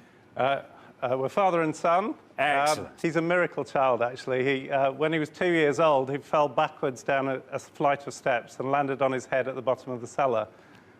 We thought he'd die, but he's here. Oh, fantastic. Very good. Well, best of luck. Our next couple are Chris and Emily. You are the second pair today. How do you two know each other? We're boyfriend and girlfriend. We've been together about a year and we met at university. Fabulous. How long ago were you at university? We've just finished now, about 3 months So you knew each other ago. all the way through university and you've only just got together quite recently? Yeah, I know. He should have got his act together. He should have. Excellent. Well, let's hope you both do fantastically well this afternoon. Our next pair are Steve and Tracy. We give everyone 2 chances to reach the pointless final. You did fantastically well in the last show. Any areas you're really hoping we don't get onto this afternoon? Sport. We're not too good with sport. OK. Well, best of luck to you. Our fourth pair, we welcome back Andy and George. It's your second and final chance to reach the pointless final today. Remind us who you are. I'm Andy, this is George. We're from Sheffield. We've worked together for a long time and we've been friends ever since. Excellent. Well, best of luck this afternoon. And our final pair, we welcome back Catherine and Ben. You managed to reach the head-to-head on the last show. You did so well, but you just didn't quite make it to the final. You hoping you can go all the way today? Who knows? It depends on what the topic is. You either know it or you don't. It does. I'm afraid it does. Oh, well, best of luck to you all. Of course, there is just one final person I need to introduce. He is the keeper of all the pointless facts and figures. He's my pointless friend. It's Richard. Richard, how are you? I'm really well. How are you? Seldom better. Excellent. Yeah, as you say, I've got all the facts here, and after the end of each question, I will be going through the best answers you could give. That's the ones with the lowest scores, the ones that the least people said. Also going through any pointless answers. What I'll also do on each question, go through the worst things you can say. Those are the things that most people said, the highest scoring answers. And I always point out that you don't know any of the questions or any of the answers on today's show. So if you need to know anything, if there are any gaps in your knowledge, yeah, why don't you ask me? Hey, thanks, Richard. That's okay. Yesterday's finalists, Martin and Sheila, failed to win the jackpot of £2,250, so it rolls over, and today's jackpot total stands at £3,250.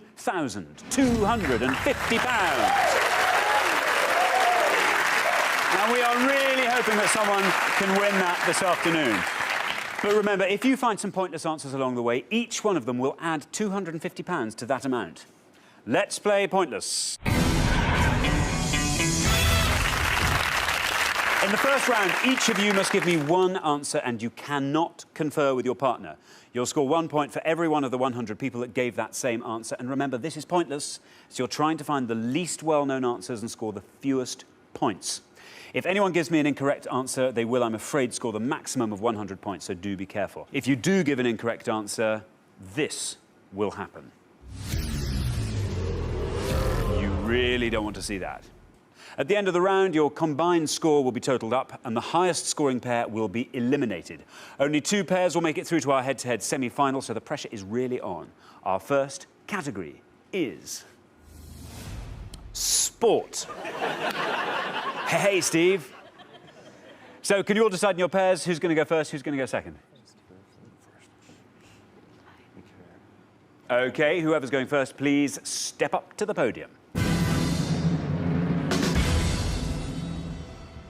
OK, let's find out what our first question is going to be. We gave 100 people 100 seconds to name as many football teams in the Premier League as they could. Richard, can you elaborate on that? Yeah, the looks of delight that went across the faces of Tracy, Steve and Catherine particularly. We're looking for any of the 20 teams who are currently playing in the 2009-2010 Barclays Premier League. Any of the 20 teams in the current season.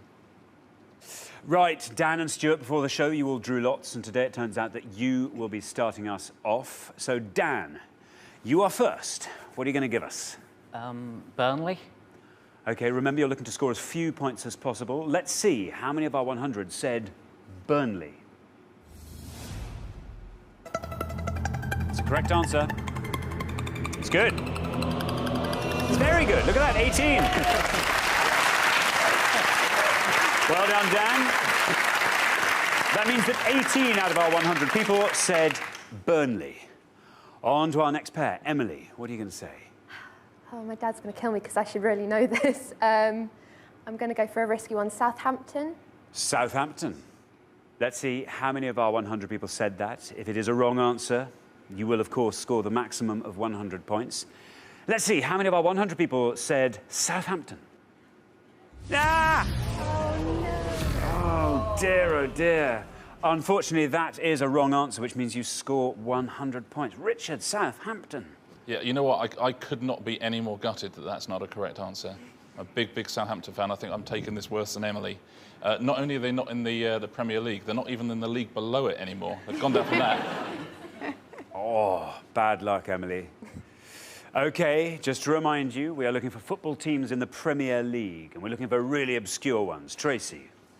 Oh, this is a tough one for me. I hate football, I'm sorry to say. I'm going to go for Middlesbrough. Middlesbrough.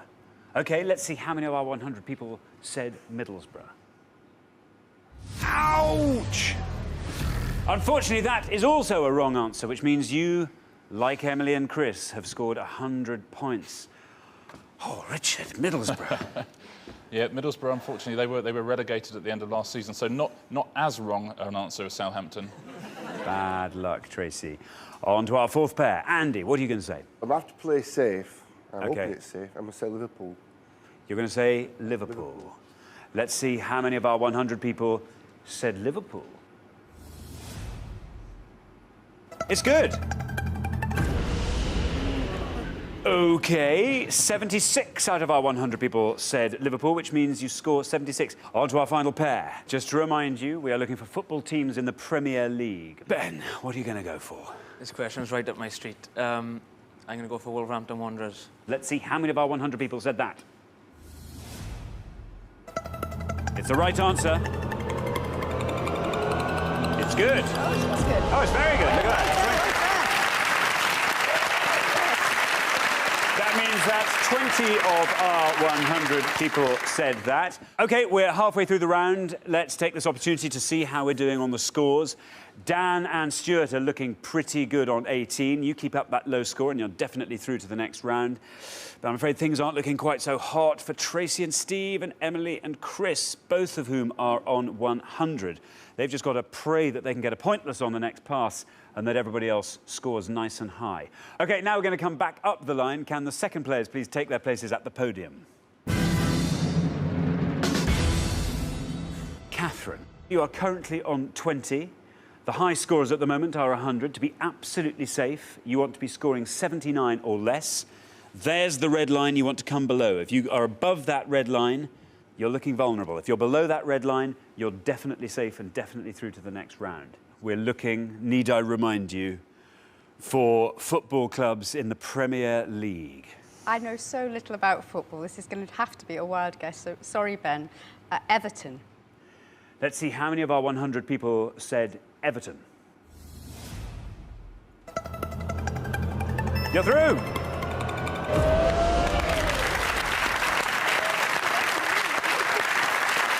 Very good. That means 55 of our 100 people said Everton, which brings your score up to 75. She did all right, didn't she, Ben? Yeah, not bad at all.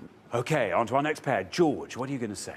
I'm going to say Wigan Athletic. OK, our current high scorers, of course, are Steve and Tracy and Chris and Emily. They're both on 100. To be absolutely safe, you want to be 23 or less. There's the red line. Let's see how many of our 100 people said Wigan Athletic. It's good. Oh, it's quite good. It's good enough. Look at that.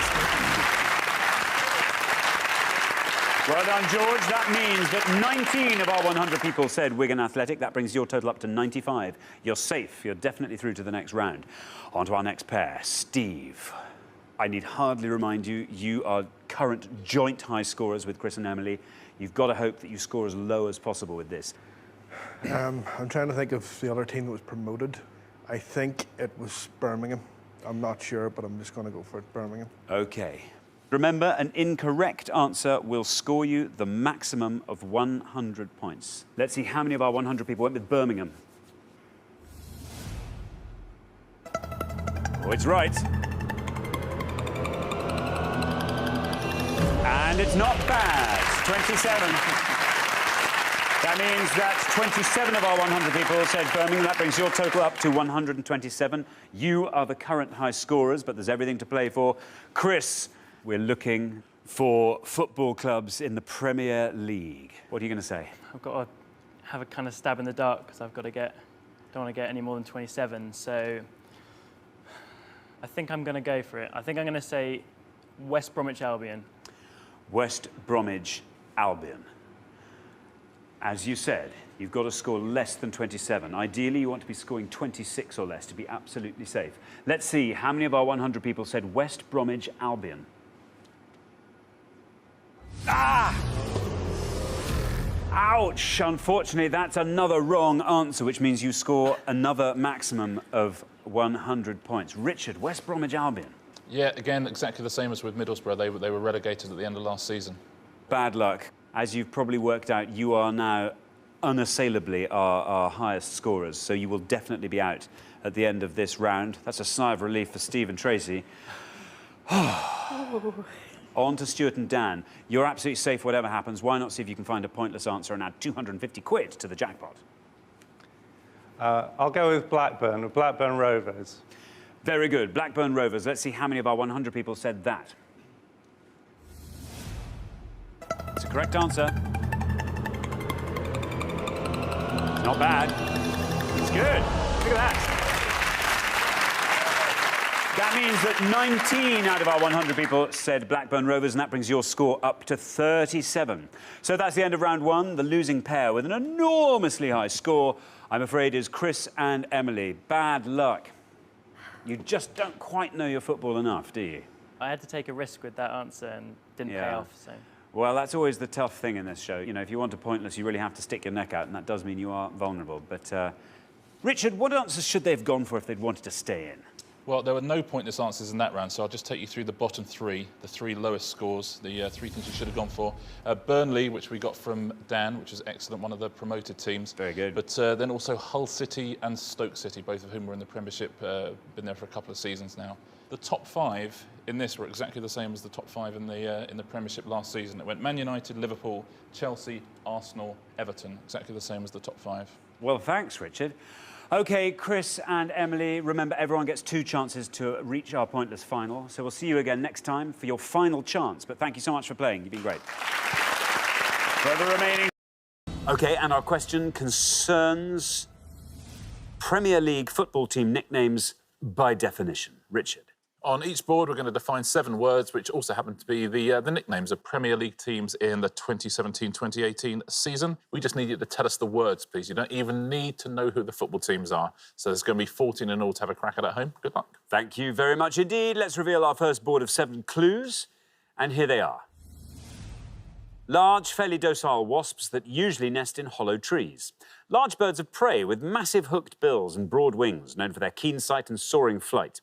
Red wines from Bordeaux or wines of a similar character made elsewhere. Devices with small spikes or spiked wheels that are worn on a rider's heel and used for urging a horse forward. People acknowledged as holy or virtuous and regarded in Christian faith as being in heaven after death. The melancholic music of black American folk origin, typically in a 12-bar sequence, and people who make ceramic ware. OK, I'll read those again. Large, fairly docile wasps that usually nest in hollow trees. Large birds of prey with massive hooked bills and broad wings, known for their keen sight and soaring flight. Red wines from Bordeaux, or wines of a similar character made elsewhere. Devices with small spikes or spiked wheels that are worn on a rider's heel and used for urging a horse forward. People acknowledged as holy or virtuous and regarded in Christian faith as being in heaven after death. The melancholic music of black American folk origin, typically in a 12-bar sequence. And people who make ceramic ware. Jane, welcome. Good to have you here from Wakefield. Yes. And what do you do, Jane? I'm a veterinary nurse. That's interesting. How long have you been a veterinary nurse? It'll be 30 years this year. No, I'm hearing you're not originally from Wakefield, are you? No. I had some time growing up in Canada, in Vancouver. Right. OK. When did you come back over here? In the 80s. In the 80s. OK. Very good. Jane, our board of definitions here. What is leaping out at you from that? I really should know the wine one, but no, that's gone, definitely. Melancholic music of black American folk origin, I think, is gospel. Gospel, says Jane. OK, let's see how many of our 100 people went for gospel. Is it right? Bad luck, Jane. I'm afraid not gospel. Not gospel. Yeah, sorry, not the nickname of any Premier League football team, I'm afraid. I mean, a lot of fans do pray a lot, but... It'd be a great name. The Gospels? No, just the Gospel. Oh, yeah, but if they were in Gosport, let's say. Just have that as the team like name. It. Yeah. Something to think about. Something to think about. And then probably reject. Yeah. Shona. Hello. Welcome to Pointers. Great to have you here. From Selkirk? Yes. And what do you do, Shona? I'm a community mental health nurse. Very good indeed. And how wide is the community within which you work? You just within Selkirk, or is it within the Scottish borders, so it's rural. And I work with kids under the age 18. Very good indeed. Now, what are your interests, Shona? Bake a lot. I get set challenges for my sister-in-law to bake various cakes. So, what's the hardest challenge she's thrown at you? Most recent one involved courgettes, pistachios, and lemons. Courgettes. Aye, it was actually nice. In a cake. Aye. I love the fact that you're saying, oh no, she sets me these challenges. Your sister-in-law's just going, I just want a cake. She's going, oh yeah, I know what it is. I'll set you I bet you can't do this, but you can't make me this. OK, now, Shona, It's as yet untroubled board. So I think I know a couple of them, and I don't embarrass myself. However, I think I'm going to go for the same one. I'm going to go for the melancholic music of Black American folk origin and say blues. Blues, says Shona. Jane's thinking, oh, yes, that's right. 12-bar gospel. Let's see if it's right. Let's see how many of our 100 people said blues. It's right. It's right. Down it goes. Not bad. 29 for blues. Yeah, that's the nickname of Chelsea, who are a small team in the borough of Fulham. Thank you very much indeed, Richard. Vanessa, welcome back. Thank you. Remind us all about yourself, Vanessa. I'm a complementary therapist. That is right. We discovered all kinds of different things you did last time. Reiki. Yes. Now, tell me, Reiki, is that where you put your hand on someone's On various head? different parts of their body, actually. I see. Yeah. OK. Yeah. Have you ever fallen asleep? Myself, no. No. Do you feel the energy keeping you going? Yeah, I see. yeah. The clients do fall asleep. Yeah, I bet they do. I've had Reiki done to me, and I slept through the whole thing, I think. I assume, because I had my eyes closed, I assumed that the practitioner was due to be, or maybe they were just reading their book. And then when they saw me stirring, came back again. I don't know. Anyway, now, Vanessa, what would you like to go for? I feel like I know quite a few, and I did do a degree in ceramic ware, so I know that one, but I think that one will be quite high. OK. I'm going to go with the devices with small spikes and go Spurs. Spurs, says Vanessa, getting a vigorous nod from Wendy. Let's see how many of our 100 people said... see what the score is. How many people said Spurs? Well, 100's the high score. 66 for Spurs. Yeah, the nickname of Tottenham Hotspur. I don't think we think enough about what a weird name Tottenham Hotspur is. It's literally named after the Shakespearean character. Yeah. Thank you very much indeed, Richard. Now, then, Gemma L., our second Gemma. Welcome back, Gemma. Great to have you with us again. Remind us what you do. I work on board for a train company, doing their catering. Doing the catering. How many times a week do you do the journey down? Because you were saying it's from Glasgow down to London. Glasgow down to London, or we can go halfway and we'll maybe go to Preston, which is a half day rather than going the whole way. But we do probably London 3-4 times in a week. Wow. What are your interests when you get off board? We do a lot of travelling about, and we like to go about the UK and we go to different restaurants. We like to travel and try different Michelin star restaurants. Very good. Do you have a favourite restaurant in the UK at the moment? There's a few. There's a lot of nice restaurants in Glasgow, so we do a lot of eating, especially in Glasgow. Very nice. Now, Gemma, this board is all yours. Do you want to talk us through it and fill in all the blanks? I think the first one is Hornets. The next one, I'm not sure, possibly Eagles, but I can't think of a football team with Eagles. Red wines, I take it, is Claret. Not sure of the Faith one, and I'm assuming the bottom one is Potters. I will go for the red wines one and say Claret. Claret. Yes. The Clarets. That's what Gemma's going for. Let's see how many of our 100 people agree with Gemma. Claret. Absolutely right. 100 is the high score, 29 is the low. You pass 100 immediately, and you pass 29. Look at that, Gemma. Well done indeed. 23 for the Clarets. Well played, Gemma. It's actually the best answer on the board. That's so very nicely played. Yeah, the nickname of Burnley. The docile wasp, they are hornets. It's Watford's nickname. Would have scored you 42. The large birds of prey are eagles, and thank you for saying you couldn't think of a team. So it's Crystal Palace, my brother's team. I would have scored you 51. Now, this is easier than you think, the holy or virtuous one. Saints. Saints, yeah. Southampton's nickname. Would have scored you 35, and everyone avoided the bottom one. It is the biggest scorer. Potters, Stoke City. That would have scored you 76. Thank you very much indeed, Richard. Well, we're halfway through our first round. Let's look at those scores. 23, Gemma, well done you. Best score of the pass. 29 is where we find Shona and Andrew. 66, Vanessa and Wendy. Oh, Jane and Gemma, I'm sorry, that's a high score there of 100. Who knows what will happen on the next board, but Gemma, let's have a low score from you, just to try and keep things nice and even. We're going to come back down the line now. Can the second players please step up to the podium? OK, let's put 7 more clues to the nicknames of Premier League football teams up on the board, and here they are. The colours at the end of the spectrum next to oranges and opposite violets. Artillery soldiers in the British Army, used especially as an official term for a private. Legally recognised subjects or nationals of a state or commonwealth, either native or naturalised. Firm or hard sweets that are made by boiling together sugar and butter and soften when sucked or chewed. Carnivorous mammals of the dog family, with pointed muzzles and bushy tails, proverbially known for their cunning. Tools with heavy metal heads mounted at right angles at the end of a handle, used for jobs such as driving in nails. And large water birds with long, flexible necks, short legs, webbed feet, broad bills, and typically all white plumage. I'll read those all again. The colours at the end of the spectrum, next to oranges and opposite violets. Artillery soldiers in the British Army, used especially as an official term for a private. Legally recognised subjects or nationals of a state or commonwealth, either native or naturalised. Firm or hard sweets that are made by boiling together sugar and butter and soften when sucked or chewed. Carnivorous mammals of the dog family, with pointed muzzles and bushy tails, proverbially known for their cunning. Tools with heavy metal heads, mounted at right angles at the end of a handle, used for jobs such as driving in nails. And large water birds with long, flexible necks, short legs, webbed feet, broad bills, and typically all white plumage. Kenny, welcome back to Pointless. Great to have you with us again. Remind us what you do.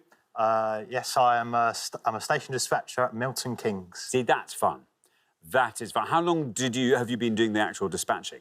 Just over a year now. What were you doing before that? The same job as Gemma. Oh, I see. I see. So a bit more stationary in every sense. Now then, Kenny, there you are on 23. Fabulous low score from Gemma. 76 or less keeps you in the game, so I hope that shouldn't be too much of a stretch for you. But let's see if you can get a nice low score like Gemma's. Quash between two answers. I want to go for artillery soldiers in the British Army. You especially has an artificial term for a private toon. Toon, says Kenny. OK, here's your red line. Is toon right? Would you get below that with toon? Let's find out. No. I see where you're going with that, but yeah, that definition's troublesome. But 100 points is what that scores you. Takes your total up to 123. You've opened the door, a niche there for Gemma. Yeah, sorry, Kenny, I'll give all the correct answers at the end of the pass. Thanks very much indeed. Now then, Wendy, welcome back to Pointless. Great to have you with us. Remind us about yourself, Wendy. I'm retired and I like knitting and reading. We discussed last time some of the... Before I... well, I think my line dancing probably is an explanation why I've done my knee in, so... I see. How long have you been line dancing for? I did it for a few years, but not for the last 6. Was it quite vigorous, your line dancing, yes, it could Wendy? be. I see. Quite fun. Now then, Wendy, there you are. On 66, if you can score 56 or less, you're through to the next round. I know several, fortunately, but whether they're going to be low, I don't know. Which one to choose? I'm going to go with the hammer. You know, the large metal object for hammering in nails. Sorry, hammers. Hammers. OK, we're going to go for the hammers. Yes. Let's see. Here is your red line. If you get below that with hammers, you are through to the next round. Let's see how many of our 100 people said it.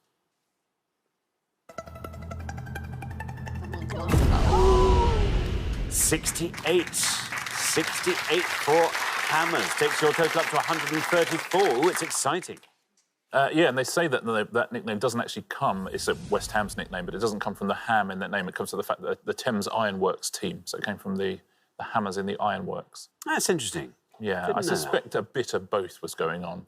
So it's a clever name. It's a clever pun, but that's the official explanation. Thank you very much indeed. Now, Andrew. Hey. Welcome to Pointless. Good to have you here. What do you do, Andrew? I'm an office administrator. What kind of office do you administer? It's a dispatch place, so really order in stock and make sure we've got enough stock in to send everything out. Very good indeed. What are your interests, Andrew? Big sports fan, so like football, the NFL, so that's most of my hobbies. Very good indeed. So this is working very nicely Well, for you. hopefully. I've got great news. Listen, thanks to Shona's brilliant answer in the first pass, you're actually through to the next round, whatever you score. Great. So that's good. But let's get a nice low score from you, Andrew. What are you going to go for? Well, I think the middle one, the firmer hard sweets, should be Everton, and that's the toffees. The toffees, says Andrew. Let's see how many of our 100 people said it. No red line for you. You're already through. It's absolutely right. 50. Taking your total up to 79. And quite right, that's the Everton nickname. Supposedly, again, that comes from a shop that used to sell toffee mints on the way to the ground. Oh, that's nice. Thank you very much indeed. Now then, Gemma. Hi. This is exciting. Welcome to Pointless. Thank you. What do you do, Gemma? At the moment, I'm working in a supermarket near where I live, so it's I exciting. see. Are you behind the scenes in the supermarket, or are you very much in front of the scenes? Very much in front, mostly, Very yeah. much in Yeah. And what are your interests, Gemma? So I like to do Pilates, I like to volunteer. I've done some sewing recently. I've just made a jacket out of bags, so yeah. Good. It's Very actually, good. I love it. Yeah. OK, so, Gemma, there you are on 100. You have to score 33 or less. 33 or less. Do you want to talk us through this board? I don't know if I know the first three. I was going to go for toffees. I think the mammals one might be foxes, but I think I'm going to go for the bottom one, which is pelicans. You're going to go for pelicans. I think so, but I don't know. OK, here is your red line. Can you get below that red line with pelicans? Let's find out. Is it right? Oh, bad luck. Bad luck on podium one. I'm afraid that's an incorrect answer. Scores you 100 points, takes your total up to 200. Yes, not pelicans, I'm afraid. You'll have a better idea if I tell you it's the nickname of Swansea City. Swans is the answer there. It wouldn't have seen you through, actually. It's 42 points for that. The carnivorous mammals that you were right about also wouldn't have seen you through. That is foxes. That would have scored you 55, but all three of those top answers would have seen you into the second round if you'd had a guess at any of them. So literally, what's the colour next to orange on the rainbow? Red. Yeah, it's reds. Oh, yeah, reds. Liverpool nickname would have scored 26. This next one, Toon, I can understand what you're going for, Toon Army and Platoon, but this is much simpler than that. Gunners. Gunners, yeah. Artillery soldiers would have scored 33, and this is one of the nicknames of this team, so it's the lowest scorer. And well done if you got it's one of the nicknames of Man City, and it's Citizens. Is it? Yeah. And that would have scored 11 points. Well done if you said that. There we are. It's not up there with the gospel. No, you're quite right. Come on, the gospel. Hey. Oh. And their entire midfield always has to be Matthew, Mark, Luke and John. Thank you very much indeed. So at the end of our first round, we have to say goodbye to one of our pairs. Oh, Gemma and Jane, I'm afraid it's you. I'm sorry, that round didn't serve you well, did it? We will promise something better, something more palatable for you next time. But meantime, thank you very much for playing Gemma and Jane. Thank you.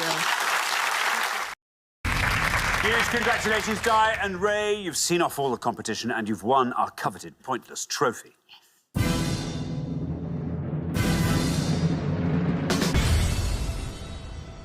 You now get a chance to win our Pointless jackpot. And at the end of today's show, the jackpot is standing at £1,500. Well, just one appearance on the show and 2-0 in the head-to-head. Now, normally, both of those facts taken together point to a shoo-in in the jackpot round. That's what I like to think, anyway. What do you want to see come up in this last round? I think the usual is a bit of sport, geography, gardening. No, Old Kent Road. Yeah. Pubs in the Old Kent Road. Pubs in the Old Kent Road. Or as they were. That would be, yeah. Were there lots and lots of them in your day? There were a few, yeah. And most of them aren't there now. No, I should think not. Do you think all those people in the Old Kent Road will be watching now going, oh, who's that? That's Ray, they'll be saying. I remember. That's my Old Kent Road voice. That's really good, good. isn't it? That was Ray. She's Ray to die on the... No. I was transported back there, Jen. There we are. Listen, any time. Now, you have to choose from the board one of the subjects that's going to come up. There'll be 4 for you to choose from. We've got to hope there's something up there that you like the look of. I can't promise, but you know how it is. Let's see. Today's selection looks like this. Johann Sebastian Bach, European football players, managers and clubs, films about rock music, prize-winning female authors. Right, well, we can definitely rule out Bach, yeah. Films. But rock music, I can't think of any, can you? No, female authors. No, Got to be football, isn't it? Got to be footballers, even though European, we don't know much about. But we'll try. We'll give European footballers a go. OK, European footballers it is. OK, very best of luck. We're looking for any of the following 3 things, please. We're looking for any club which has won the European Super Cup from 1973 all the way through to 2019. We are looking for any head coach of Bayern Munich in the Bundesliga, so that's from 1965 all the way through to the 18-19 season.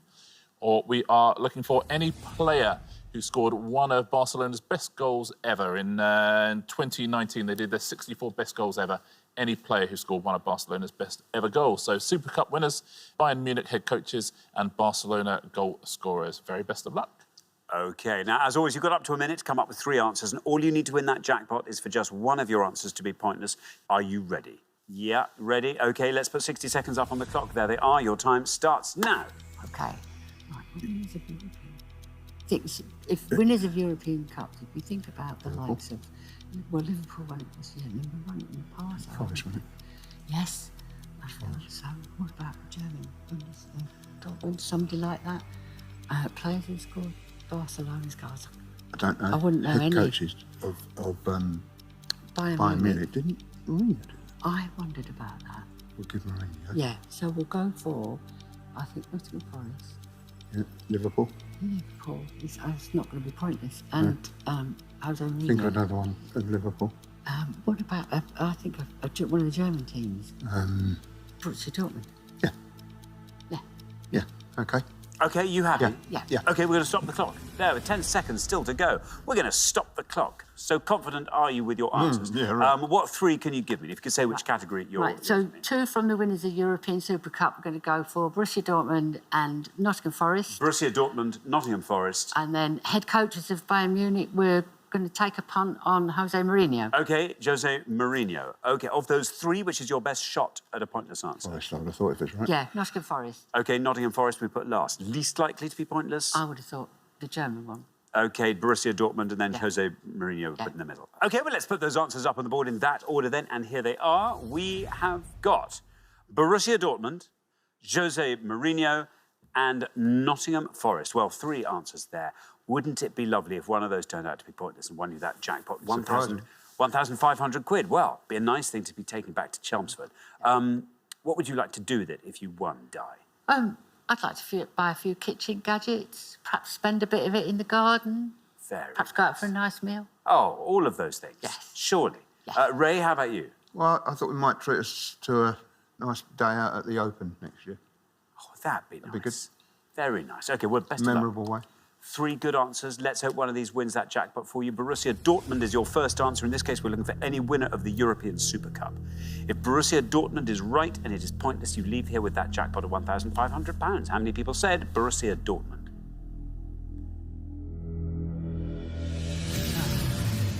OK, that's an incorrect answer. Let's move on to your next. We've got Jose Mourinho there. In this case, we were looking for any head coach of Bayern Munich. If Jose Mourinho is pointless, £1,500 is yours. How many people said Jose Mourinho?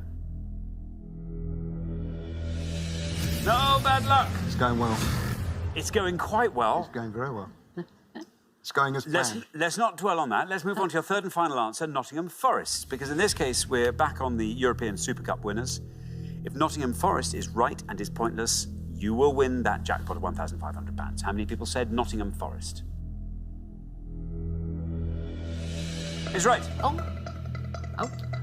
Well, Borussia Dortmund was incorrect, Jose Mourinho was incorrect, but Nottingham Forest is absolutely on the money. Down we go through the teams, but Nottingham Forest is single figure still going down. Nottingham Forest.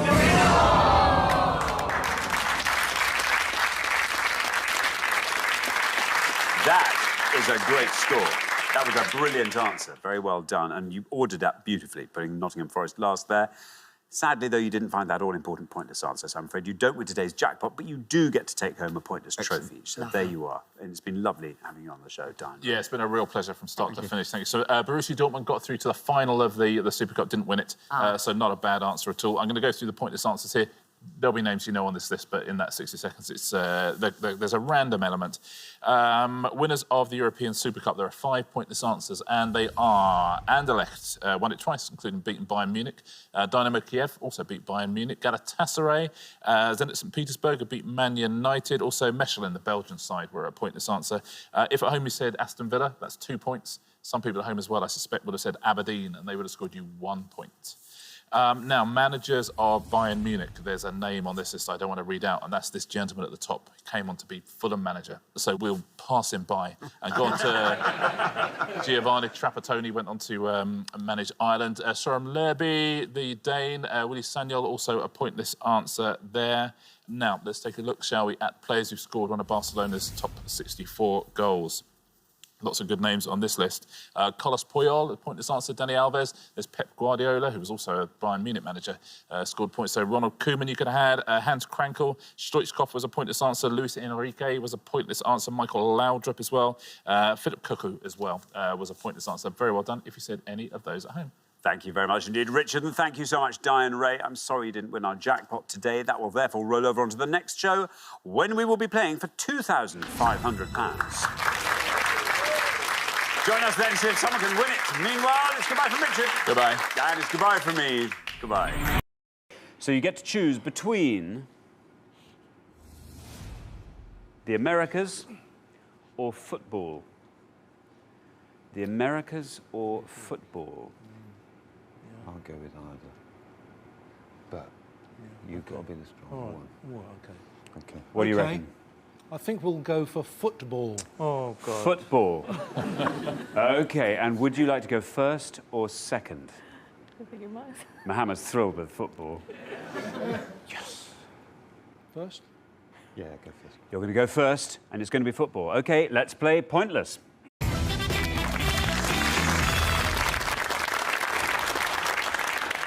OK, so let's find out what the question is.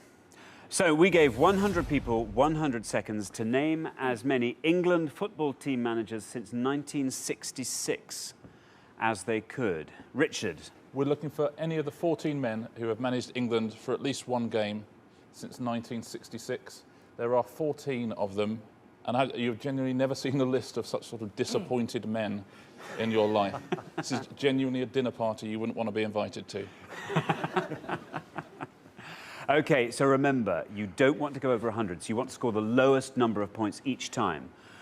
OK, Brian and Philip. I'm going to go for somebody who became extremely unpopular because he left the England football job to manage the Saudis, Don Revie. Don Revie. OK, let's see how many of our 100 people went with Don Revie.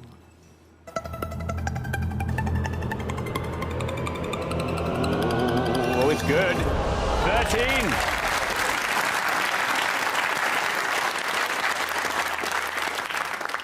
13. Mohammed and Rabina. Should we just leave now? We should just Go go. on, you might just, by chance, come up with the name of an England manager. So. Football's the worst game in the world. Cricket's the best. I'm a cricket fan, and we hate football. It's our worst subject, and it came up. What can we say? Yeah. Thanks, boys, for choosing this. What are you going to go with this time? Go with Okay. it. Yes, when I was a bit younger, I remember this chap was vilified and called Turnip Head because he failed to take England to the World Cup finals. Graham Taylor. Graham Taylor. Yeah. Why not like that? Let's see how many of our 100 went with Graham Taylor. There's the red line. You want to come below. It's good. 22. Takes your total to 35. OK, Mohammed and Rabina. The only way to stay in the game is to get a pointless answer. Well, I think I've got one. No, I'm not having. I'm lying. Let's say one which we know is right at least. Sven-Göran Eriksson. Sven-Göran Eriksson.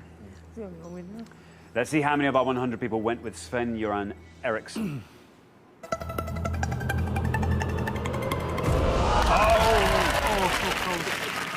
So close, bad luck. Yes, you've had 2 turns each, and Mohammed and Rabina, you have gone over 100, and you've scored 161, so I'm afraid you know what that means. Bad luck. That was just a subject that you didn't know. It's the worst subject I think that could have came up. And in Americas, I probably would have been much better on that one. Like States or something like that, but... Yeah. Well, you played fantastically earlier. You scored a pointless, and you've been fantastic sports. But, Richard, what should they have gone for? Well, there were no pointless answers at all. The 3 lowest scoring answers, you'd have to be a bit of a football geek for these. Howard Wilkinson, who was a caretaker boss for 2 games. Peter Taylor, who uniquely never won or drew a single game as England manager. He only played 1, but he lost that. And Joe Mercer, who was briefly the manager in the 70s, but all very, very difficult, I think. OK, well, thanks very much for that, Richard. Mohammed and Rabina, that was your second and final chance on the show. You got so close, but you just didn't have that pointless knowledge you needed to win your way through to the final.